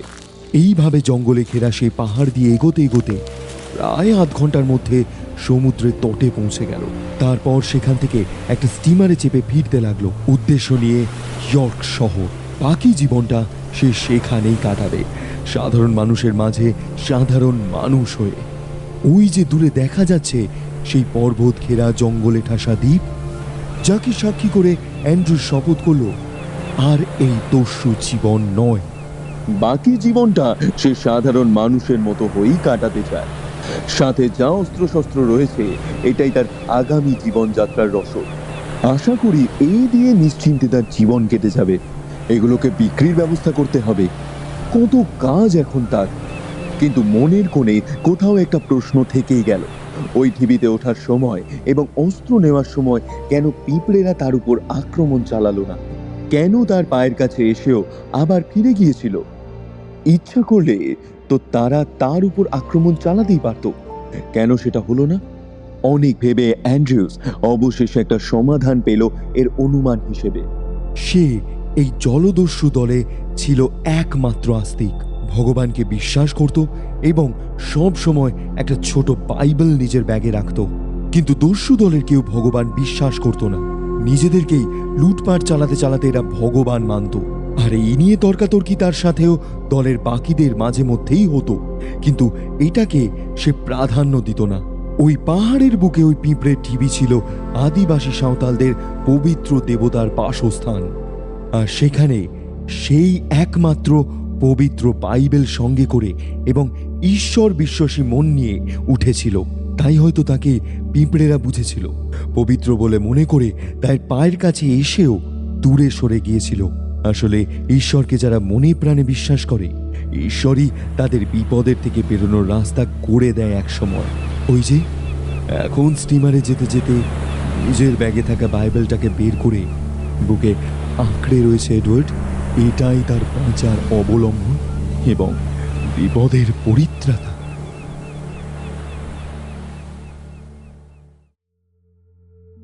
এতক্ষণ শুনছিলেন লেখক তাপসবাবুর কলমের রোমাঞ্চকর গল্প টাইটানো মায়োরমা অন্তিম পর্ব।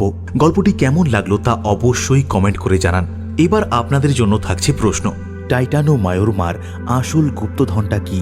সঠিক উত্তরদাতাদের মধ্য থেকে 2 জন শ্রোতা বন্ধু পেয়ে যাবেন আকর্ষণীয় পুরস্কার। খুব শীঘ্রই আরও এক রোমাঞ্চকর গল্প নিয়ে হাজির হবে হুইসপার ইন সাসপেন্স। সঙ্গে থাকুন, শুনতে থাকুন হুইসপার ইন সাসপেন্স।